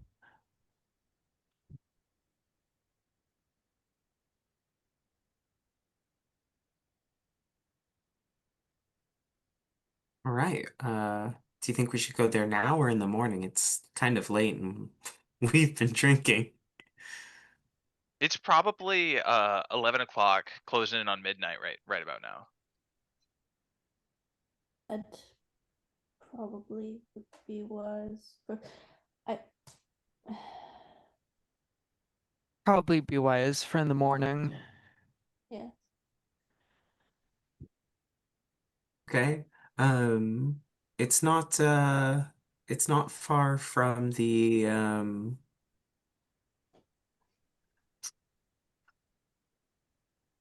what's it not far from? It's not from far from the Claridge's Hotel, just up past Hyde Park, if we want to meet there tomorrow. Yes. I can agree with this. I will see you then. Okay. Well, best of luck.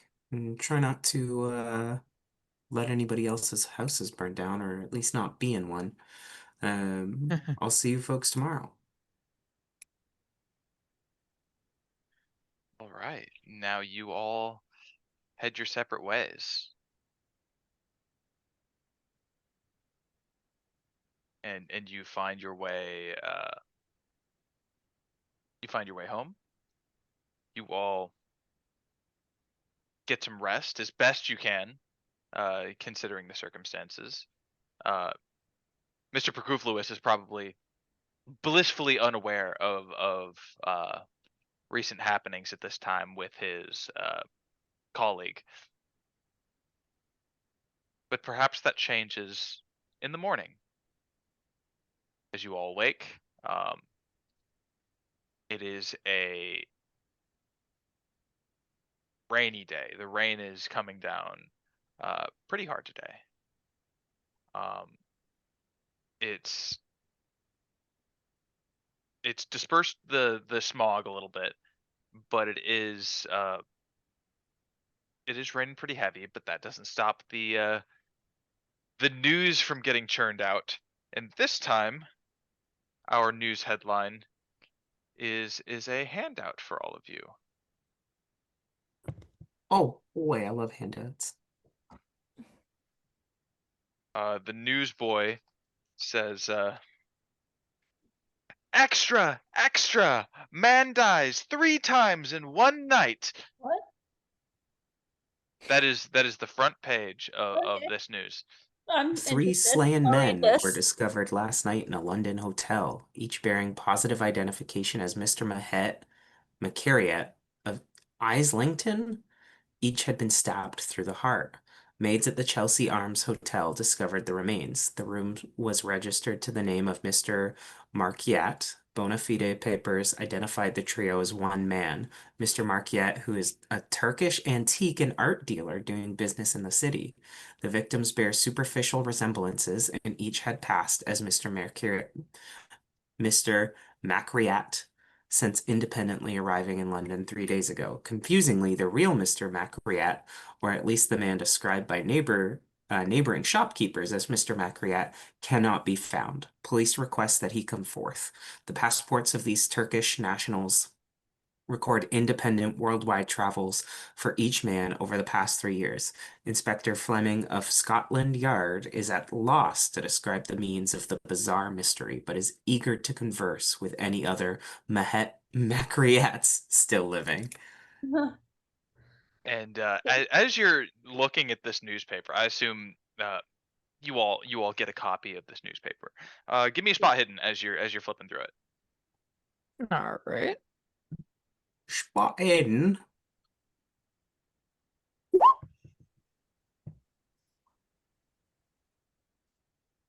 I got a hard success. All right. Anybody that has succeeded the spot hidden, you find deep in the pages of this newspaper another article, something you were probably expecting to see, considering what you know.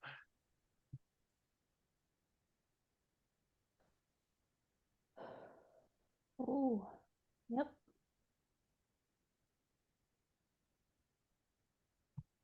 Oh, James Beddoes. Oh, somebody read it to me because I can't see it because I don't have my glasses on. Here. Professor Julius Arthur Smith, a figure well known in academia, was sought today following the burning of his St. John's Woods home under mysterious circumstances. Missing is also Dr. Smith's manservant, one James Beddoes. Witnesses saw a man resembling Beddoes run from the house just before the fire broke out. Anyone knowing the whereabouts of Dr. Smith or Beddoes is requested to contact Detective Sergeant Rigby at Scotland Yard's Arson Division. Hmm. Surely they don't think he set fire to his own house. Perhaps not, but why would his truly loyal and commendable and respectable manservant, Mr. Beddoes, be seen running from the house last night? Or perhaps they It, were attacked by someone Maybe. breaking in the window. I guess you could be right. We need to find Mr. Beddoes and find out more about what happened. Or I suppose indeed, we but could, how do you find someone in a city?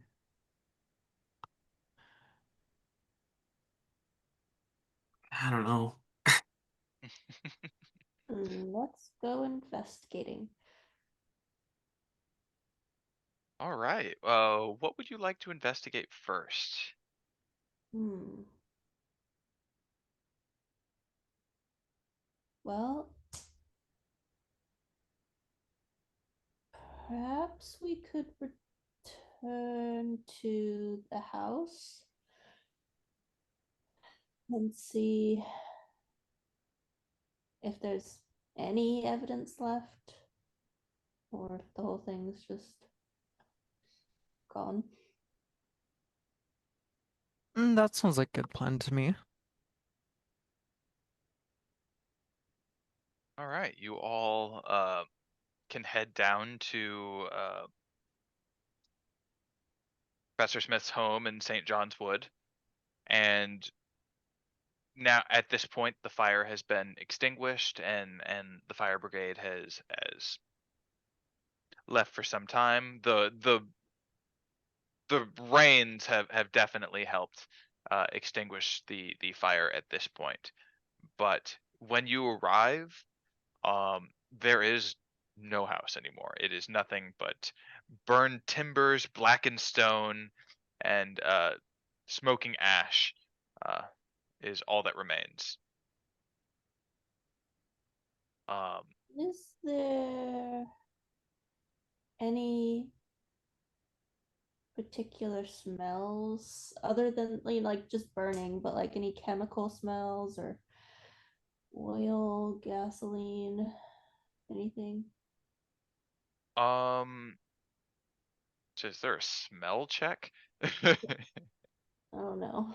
I I assume if you're getting closer to the ruins of this house, I will say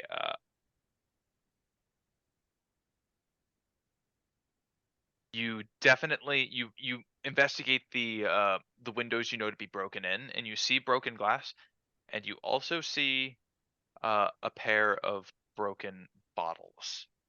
Mm. And if you were to smell these bottles, they do have the odor of kerosene. Hmm. I see. Well, it looks like you might have been right, Whizberry.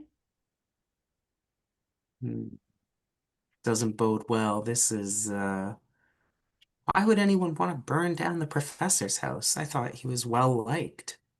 Yes, I'm not sure.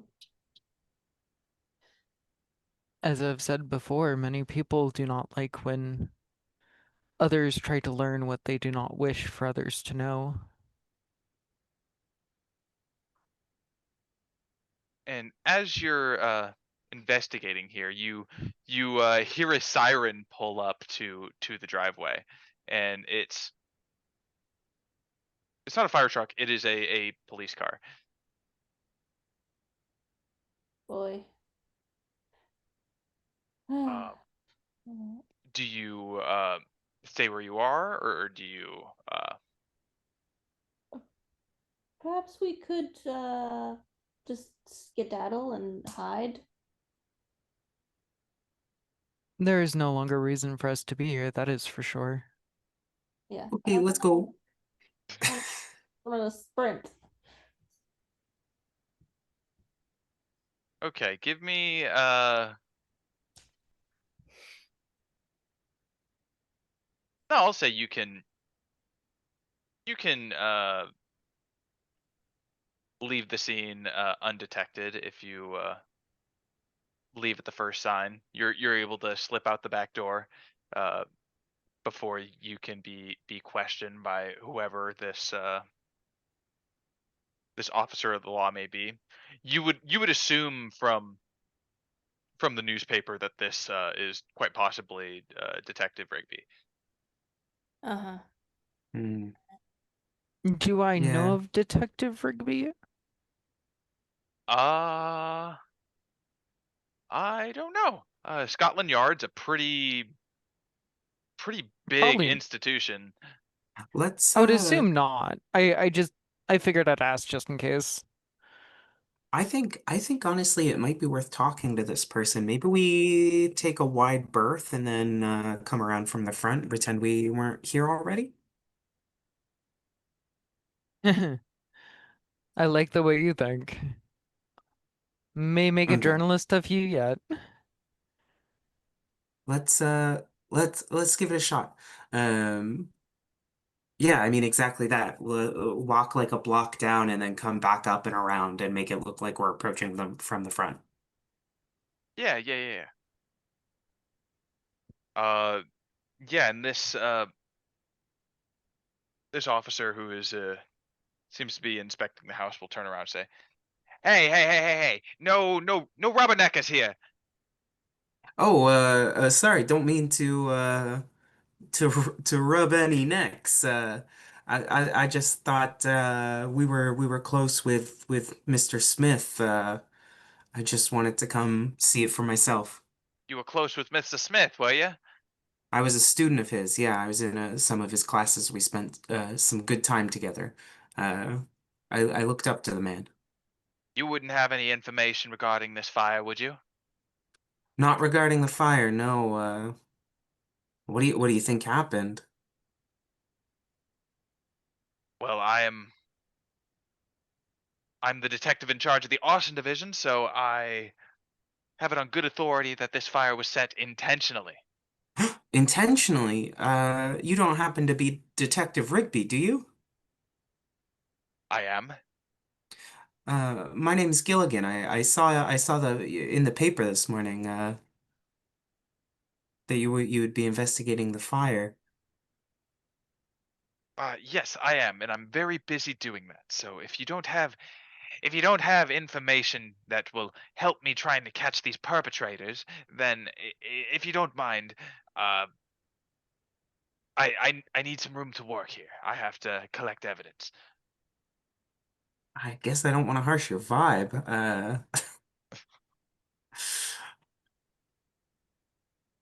Tell me, how do you know? Oh, wait, I guess you said you were a student here. Yeah, I'm a But student of his. He and was that's he your was only saying relation to him? as far as I know, yeah. I'd I consider him a friend. myself, I myself am a journalist who is investigating his work personally. It seemed You were like one of investigating him? quite fascination to me. Yes, he was looking into something that might sound peculiar to most, but caught my interest. Well, I'm listening. He pulls out a notepad. He was investigating the paranormal. He Paranormal. I'm actually sorry. has Who are you again? I'm a student of his as well, but I'm also a journalist. A student, a journalist. I got Mr. Whizberry. What is your name? I'm Mr. Sheerluck. Just Mister, no first name? Not to those who do not know me well. In Sounds awful suspicious, journalism, Mr. Sheerluck. you must know journalism is a tough field to work in. You tend to make a lot of enemies. You know you're telling this to a member of law enforcement, right? Yes, I figure there might be mutual understanding.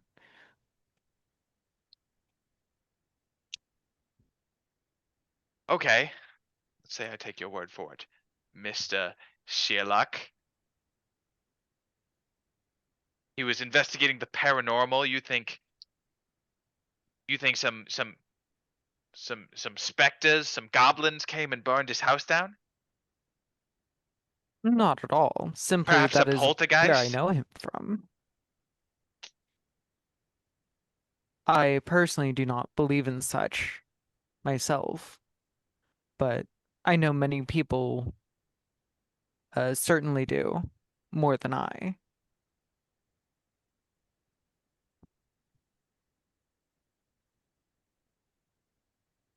Tell me, what clearly you are friends of Professor Smith. What do you know about this James Beddoes? Seemed to Uh, be an undeniably loyal fellow. Not a bit highbrow at times. And you never noticed any animosity between Mr. Beddoes and Professor Smith? If it existed, I don't know, Mr. Sheila, if you saw anything, if it existed, Mr. Beddoes kept a stiff upper lip about it. I never saw him complain or uh, even pass one Merely negative comment. professionalism, nothing more, nothing less, from what I saw. None of this adds up. You're telling us. I am telling you. Exactly.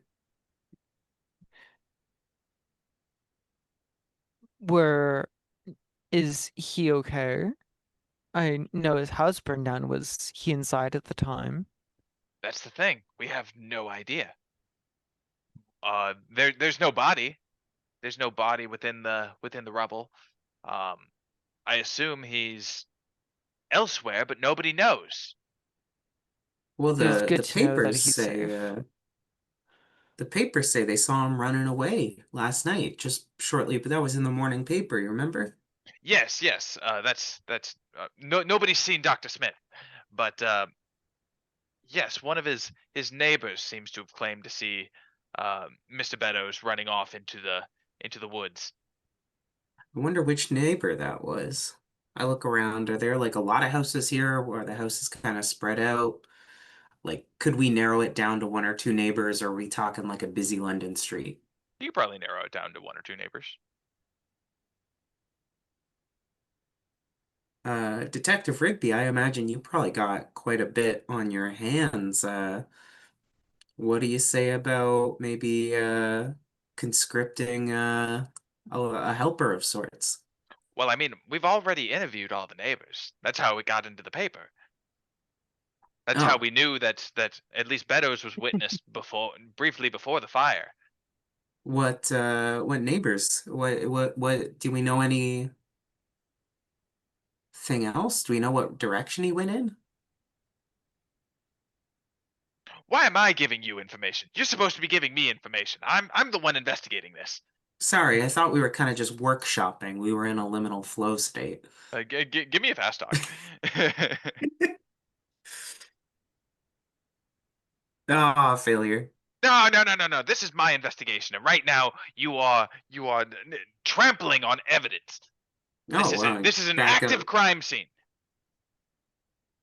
I don't want to trample any evidence.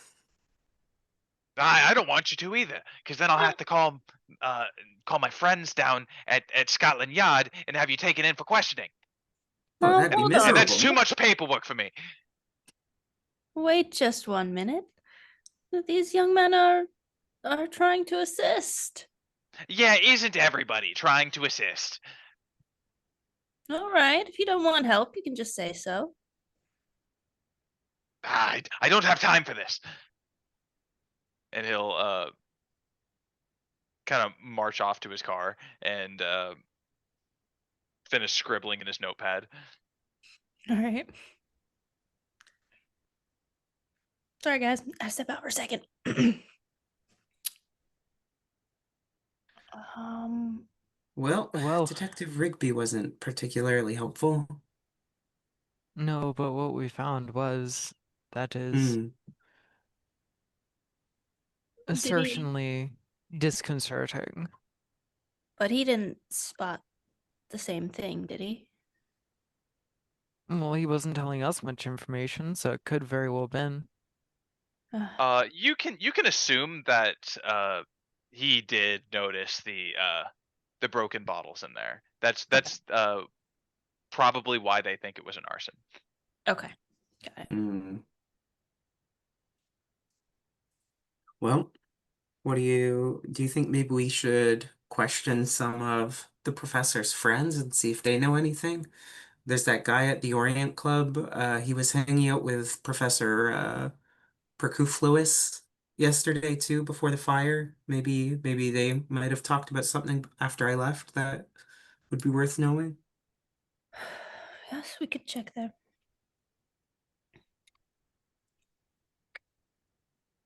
Okay, you want to head down to the Oriental Club? Mm-hmm. Yeah. Oh, Yeah. I'll pay for the cab again. You can take Total a cab. side note, I'm looking over my notes from last night or from last session, to figure out like, okay, who were we talking to during the lecture? Because several of us ran into people, Mhm. and one of my notes just says, "Guy, lol, hi, forgot." It was that guy that was watching us that waved at you, yeah? I don't know. Hit a It says spot met by hidden. Gladys. I don't remember. Too high right now. That's funny. That God, guy's. I was so blazed. I almost want to apologize, but at the same time, I had tons of fun. So I think that guy might be this Mr. Macariat. You say that, and the picture in the newspaper, uh, it looks a lot like him. Interesting. Yeah, okay. I swear we've seen this guy before. He was the Mr. Sheerluck, you pointed him out, but he was the weird guy who waved at the table when we were all talking to the professor.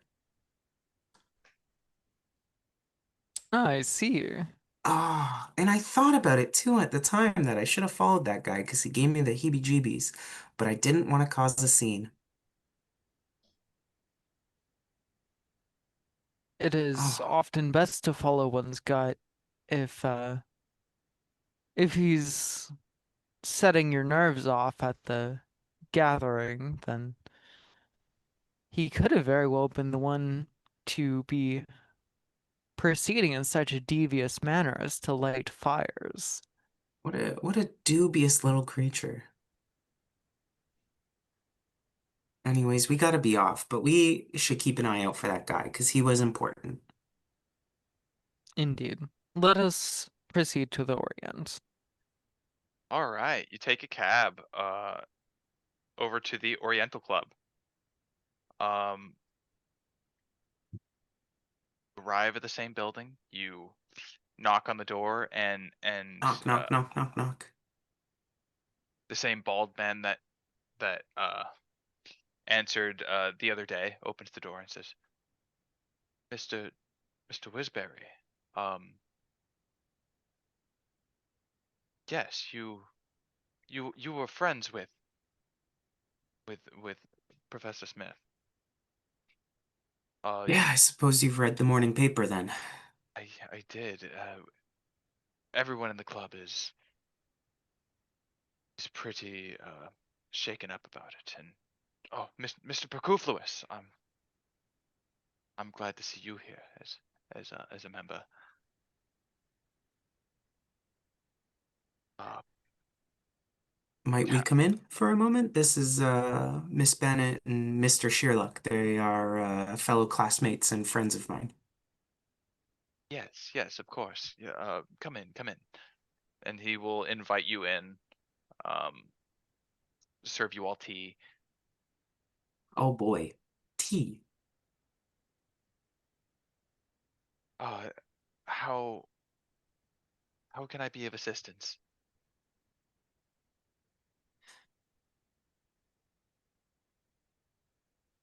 I apologize for not introducing myself personally. I'm Mr. Sheerluck. I'm actually a journalist who just happened to be taking the class along with these fine gentlemen and lady. Um, and I noticed that the fire was not, according to the paper at least, was not set unintentionally. And I was wondering if you knew of anyone who might have held animosity towards the professor. Absolutely not. Professor Smith was a friend to all. He was a beacon of light in a dark room. I can't imagine anybody that would wish harm on him or his manservant, Mr. Meadows. And but if there's one thing that I do know, Mr. Meadows is not responsible for this. He couldn't be. Why is that? He was Mr. Bedford.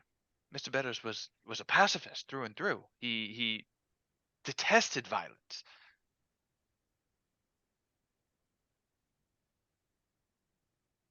Have you heard from Mr. Beddoes today? I have not.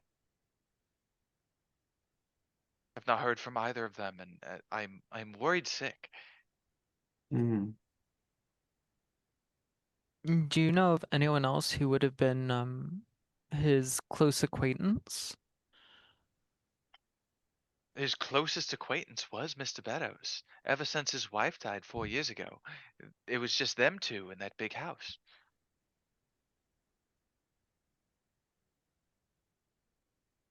I see. Did he not have other close friends here at the Orient?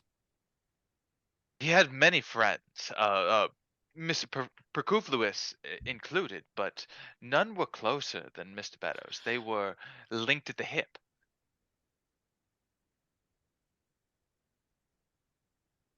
Do you know if he ever had anyone, and I look towards the rest of our party when I ask this as well. Do you know if there was anyone who helped him with his classes ever? Or was it just him? It was just him and Mr. Beddoes. If anybody was helping him with his classes, it was his loyal manservant.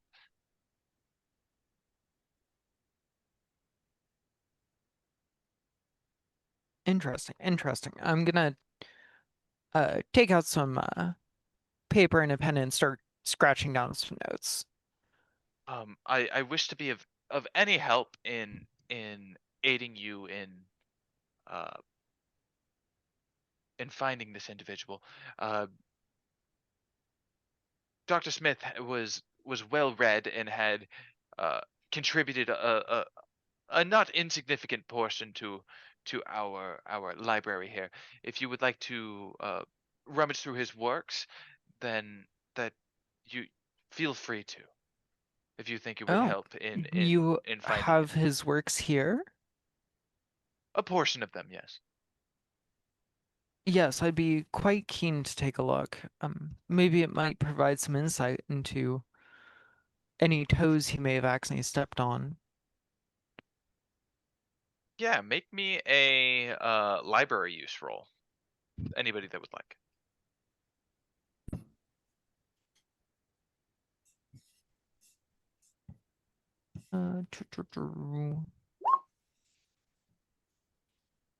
Oh, not a fumble though. Wow. That's rough. Wow. Did we both roll in the 90s? Yes, this is Amazing. correct. Well done. I'll take one for the team. I'm not great at library use, but no. Yeah, and you flip through a lot of his books. Some of them are talking about myths and legends in the Orient, but nothing seems to be relevant or pertinent to this particular situation here. What's this fella's name again? The guy we're talking to now owns the house. My name is Jacob Weatherby. Jacob Weatherby. Jacob, uh, the club met on Thursday there. Um, I mean, you remember, I was here for a short amount of time. And then I left before the meeting was over, but I was just wondering if anything about either Mr. Beddoes or Mr. Smith felt strange or off to you. Um, Anything noteworthy, even the smallest thing. Uh, did they seem particularly worried or vaguely cryptic in an unnormal way? The only cryptic thing that I can think of is the conversation that you had with him about the feeling of being watched. Hmm. That was the only cryptic or even somewhat unnerving thing that he mentioned. Other than that, he was his same uh cheerful self. I'm gonna take out the morning newspaper, a copy of it I have, and go to the man dies 3 times in one night story. And I want to just sort of fold the paper to hide the title of the story, but reveal the image of the man. Um, do you recognize this gentleman at all? Has he ever come around the club? This gentleman.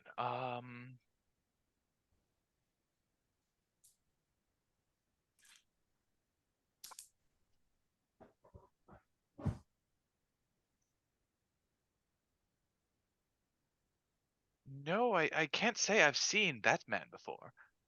Hmm. Uh,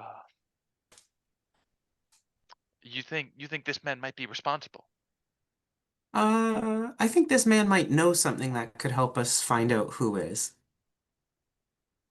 I see. I will certainly keep an eye out for this Mac Riot. Is it? Uh, Maybe Mac Riot. I gotta admit, I need to brush up on my Turkish. uh, surely. We do have some books on the Turkish script if you want to brush on it here, but other than that, I don't think I'm of any use here. I've not seen this Did individual. did Professor Smith keep an office at the university? Yes, he did. Um, would I have any way of knowing if this guy can get us in there? Would that be a reasonable thing to ask him, or is he not affiliated with the university? Who? The guy we're talking to now. Oh, no, I am not affiliated with the university, but Hmm. you are in present company with somebody who is, and he points to Mr. Perkuffulous. Oh, Professor Perkuffulous. My apologies, I didn't see you there. Um, do you think you could help us with this? I would imagine. I know you mentioned me earlier, but I know I missed the spot hidden on the newspaper, so I wasn't sure how I was discovering of the professor's death. But if I'm here, Oh, bad news as Oh yeah, well. Let's take a yeah. step back. Uh, completely missed it. Professor Smith, fucking kicked the bucket. He has gone, No, we don't on know a that yet. treacherous, Well, yeah, a right. man presumably died in a house fire. Although, There were no perhaps, bodies. uh, perhaps he somehow got out of it okay. Interesting. Okay. Either way, the professor is missing, and his house is burnt to the ground. That is an unexpected turn of events. And between present company, we think foul play might be involved. Interesting. And you suspect the fellow in this picture? Well, we saw this fellow the other night during the lecture. He had a creeping aura about him, and he was watching us. He waved to us when we were all at the table after the lecture, and then he split quite quickly after that. He never really stopped to introduce himself. And then, a few days later, the professor's house mysteriously burns down, and then there's this article, and I pull out the other one. Man dies 3 times in one night. If I may Uh, dare put in my own input, I believe, if I'm not mistaken, that he also proclaimed not to believe in the occult and to be a man of science. yeah. That brings in motive.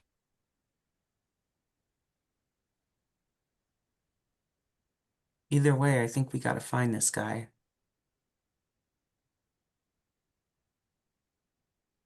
Professor, do you think you could help us get access to Professor Smith's office? Maybe he left something of note that might help us in his office?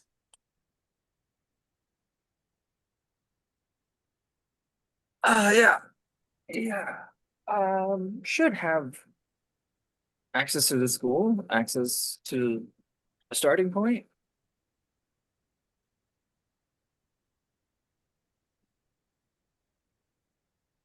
All right, then you can head down to the University of London, and Hey, Professor, Yeah. We've been taking cabs everywhere. We've been making Miss Bennett here pay for it. Any chance you'll drive? Yes, it's silly enough. Simple. Pop All in. right. Let's go. Thank you. Okay, you are now riding in luxury in Mr. Perkuffulous' fine Fiat, and you arrive at the University of London, and it is awfully somber. News has spread around around the university of Professor Smith's disappearance, and it is fairly somber. You want to make your way to his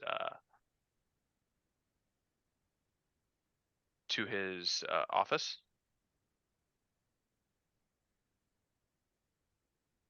If I got keys for that. Would you have a key to Professor Smith's office? Give me a luck roll.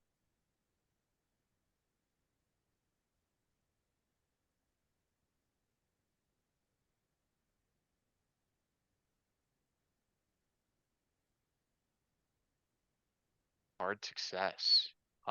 You do have a key to his office, and because you are local staff, a colleague of his, nobody really bats an eye that you are unlocking the door to his office and going in there.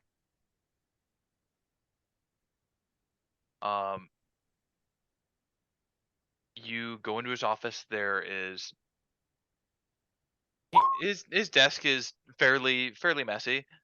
It's not like a hoarder's place or anything, but there are like papers shuffled around his desk and books open that he was actively reading and studying. Um, Maybe there is a bottle of scotch on the counter that he would drink from as he conducted his work. Um, if you would like to rummage through his things, either make me a spot hidden or a library use roll. Happily.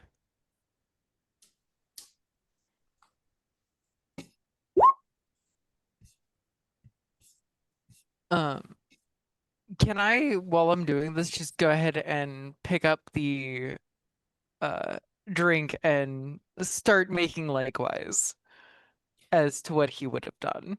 You're drinking a scotch. I'm drinking a scotch. You go for it. This is great. Could I do the library one? Yeah. Look through the book specifically. God damn it. That's terrible. I'm sorry your D&D roles have carried over. It seems so. That's okay. It's okay. I succeeded on something tonight. What was it? I need to check it. Oh Lord. Wasn't it listen or something? I'll offer some of the scotch to Mr. Yeah, I think Whizberry. it was the listen for the. Oh, I've already Spot succeeded. hidden for the vehicle at the back of the house. Ah, yes, thank you. There we go. Okay. So you rummage through his things, and you do find an interesting letter. I thought I had this handout saved, but I guess I don't. So I will read the letter for you.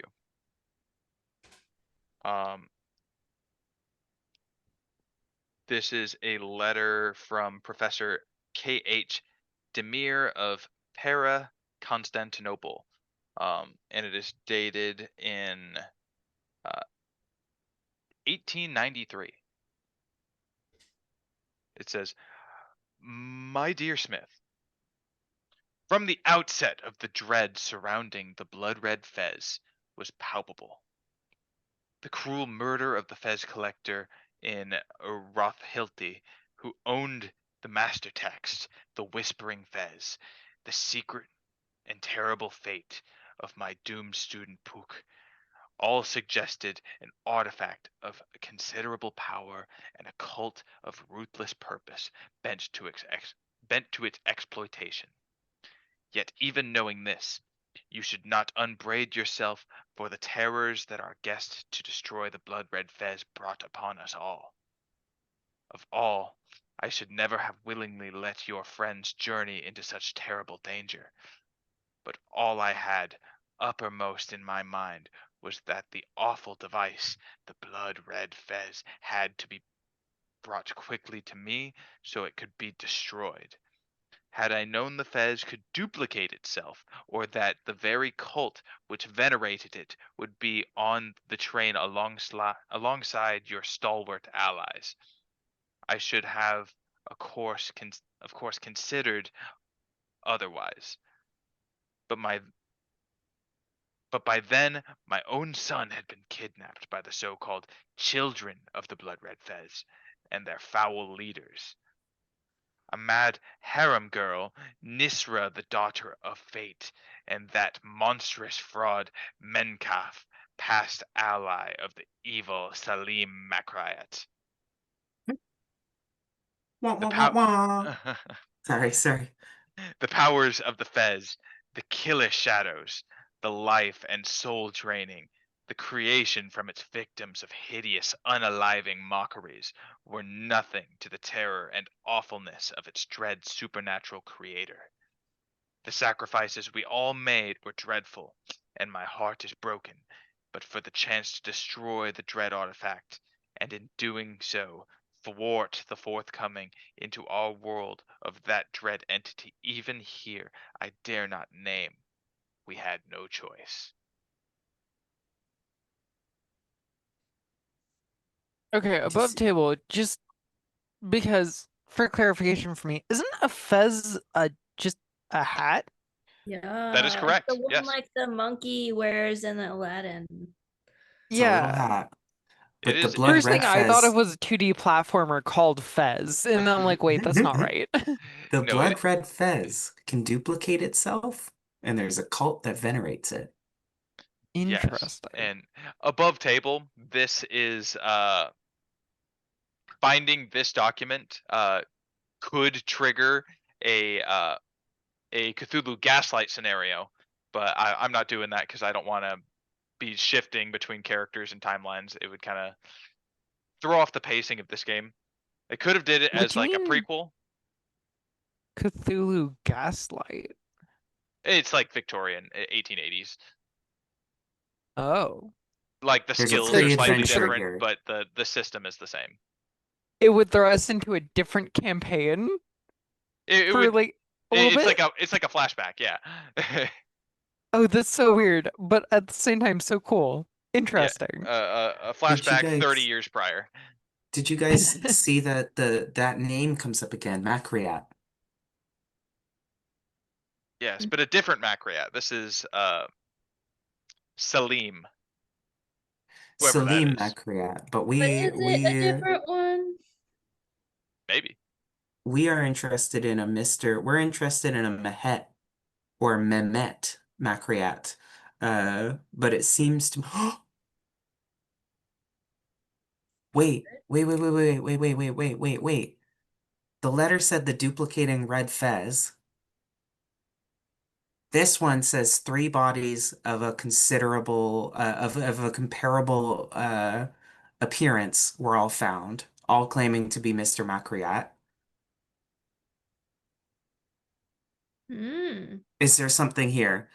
Maybe the duplicating red fez uh Was he 3 wearing people. fez whenever you saw him? Was he? I feel like that'd be very noticeable, but I No, do not he was recall. not wearing the fez at the at the Challenger lecture. It was just a foreign looking man. From what you could tell, you could assume at this point that it was a Turkish man. I think it might have been this Turkish Mr. Mehmet. But no, he was not wearing a fez. Not at that time. But that doesn't mean like he never wore a red fez. He may yet wear red fezes. Will he wear red fezes? When will you wear red fe?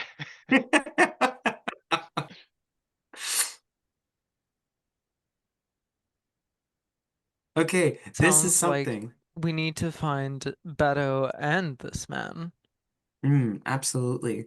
We should keep this letter. Yeah, and by next session I'll have an actual handout for you. I just did not save it on here. Oh, good. Uh, It is by this point you've traveled to 3 locations. It's starting to get a little bit dark. The rain is still pouring down, and as you exit Professor Smith's office and onto the street, a cabbie will pull up to your group, unhailed, and they will say, "I have a message for a Mr. Gilligan Whizberry, a Mr. Sheerluck, a Professor Adrian Perkuffulous, and a Ms. Gladys Bennett." That's us. And he pulls out a envelope and hands it to you. They say, "Here." And this is what's inside that envelope. Well, that is not ominous.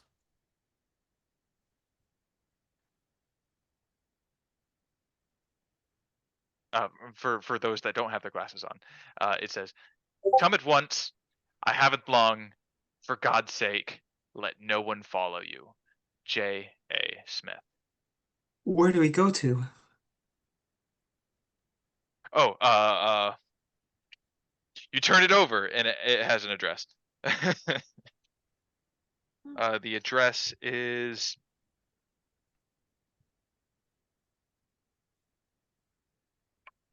do we have an actual address here? It's in a place called Cheapside. It's my kind of place. Yeah, you would know this to be a rundown area in town where some of the poorer members of London are huddled up in their masses. Well, it sounds like he has no time and we should come at once. Indeed. Let us Yeah. make haste. And we'll end our session there.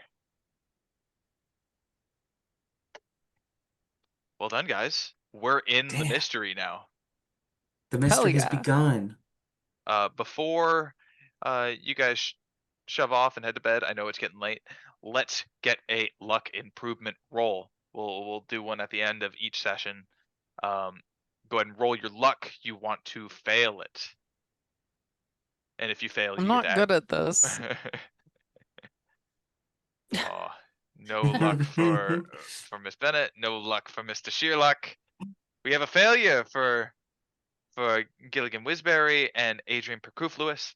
Roll 1d10 and add it to your luck. I happen to be a very lucky man by Yo, sheer I'm incredibly happenstance. lucky. The irony is I'd already named my character before I rolled the stats, and it just happened to come out that way. And I haven't mentioned this because it hadn't really been pertinent up until this point, now that we're in the adventure. But luck has 2 functions.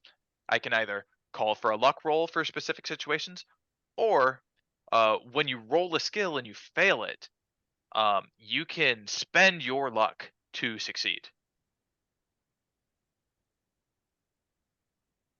Or, on the other hand, you can push a roll. And what pushing a roll is, when you fail a roll, you explain to me what you're doing different, and you can roll again. But if you fail, there will be consequences. I am grateful I have not needed to do this yet. Yeah, and I wasn't gonna suggest it on any of the failures up to this point because it really wasn't super pertinent. There are many ways to find out exactly what you need to find out up until this point. Honestly, I was really worried when I started walking up to that car. I did kind of think he was gonna pull a gun out and shoot us. Not mean, gonna lie, just- same. They Just might saying. still be watching you. Oh man. Should we kill the cab driver before we go to that address? It did say for no one to follow. Surely it's easy to get away with murder in 1923. Bruh, it's not that hard to get away with murder nowadays. Look at that. So next session we kill the cabbie and then we go to that address. I'm not entirely sure Mr. Hart would be down for that. You got your piece on you? I do actually. I grabbed it the other day when things started getting scary. He was like, "Watch your back. People are watching you." And I was like, "I need a gun."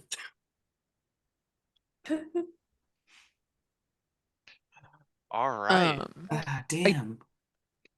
Did want to ask people in general, like, how their view on my roleplay for Mr. Sheerluck has been. It's my first time actually roleplaying a more masculine person. So it's kind of strange for me, but Mhm. I dig it. You're doing good. okay, awesome. Yeah. Yeah, It's yeah, it's a lot of it's fun. new. Oh yeah, I definitely dig it. And if you ever feel like it's getting stale or tired, you can always retire a character. It won't take long for you to go mad as we get It- deeper and deeper into this. Mhm. He's old anyway. It's not gonna take long for him to keel over. But It'll you be are fine. of a particular set of skills, so I do love the character though, not gonna mhm. lie. Like, it's somewhat ironic, but at the same time so serious and actually works. And I love when the two can mesh between serious and not. But no, the honestly this is probably mostly your doing, and I recognize this, but the team as a whole, it functions so well together. It's great.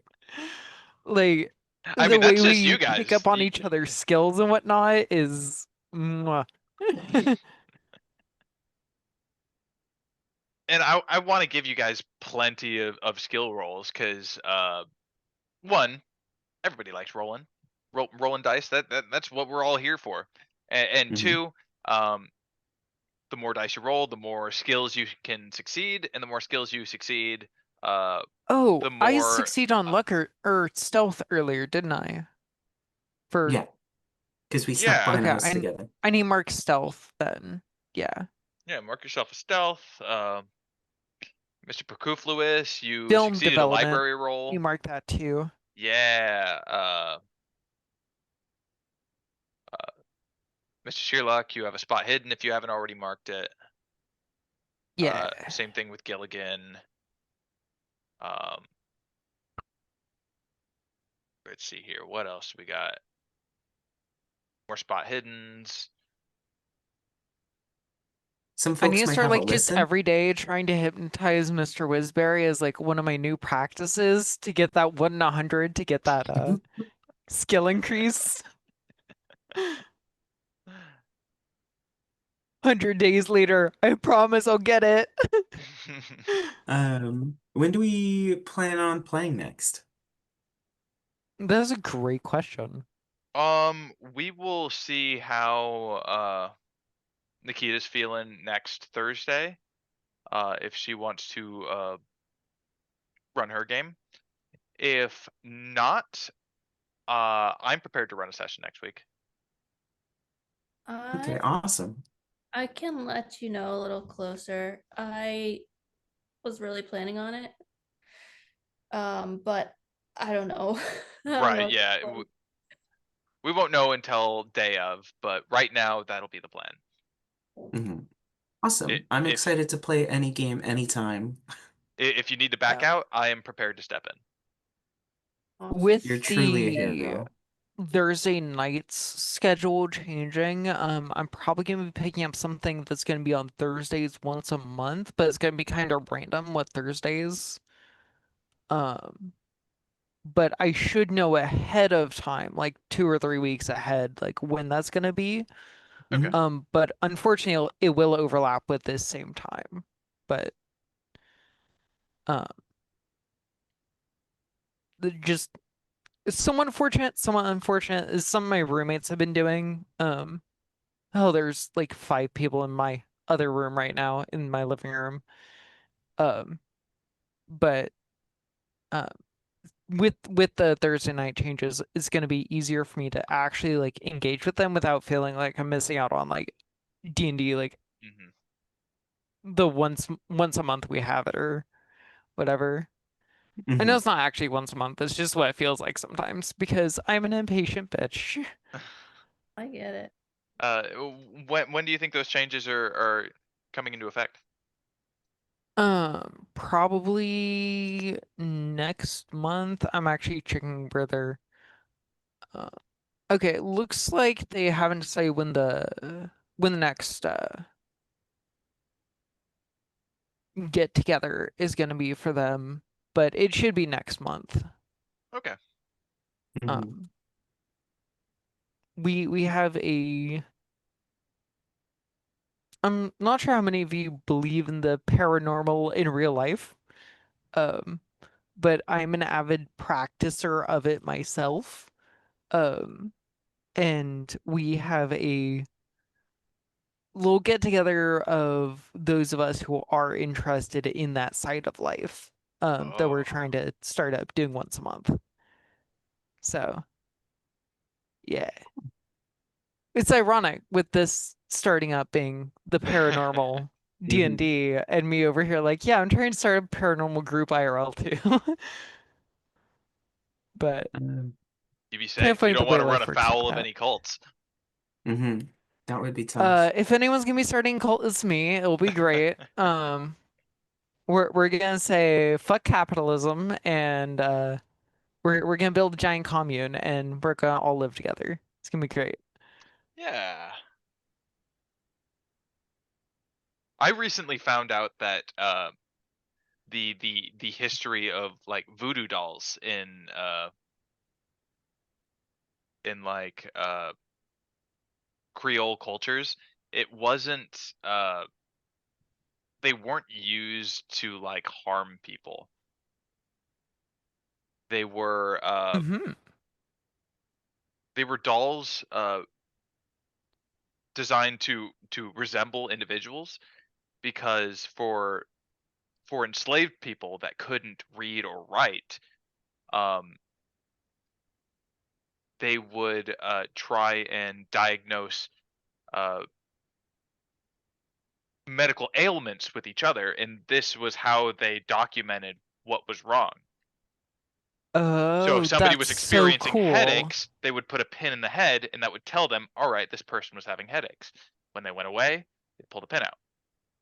It was like a patient chart. Old-fashioned medical charting. Yeah. That's so cool. Thank you for the information. I'm going to be so excited to share that once I'm able to confirm. Uh, I'll definitely have to look into that. That's so cool. But I uh I gotta get going to bed here. Me yeah, too. it's late for But you, I you just fucking Canadian. yeah, thank you for hosting. This is cool. It's fun learning a new game. And also the moment when I read the newspaper and was like, the guy from the fucking first session filled me with such like a desire to like solve mystery. I don't know how to describe it, but I was like, holy shit. No, yeah, And then you when were he showed spot up on. again. when he showed up again in the letter, I feel like I could feel myself like getting ready to jump out of my chair. Like, oh my gosh, that's so cool.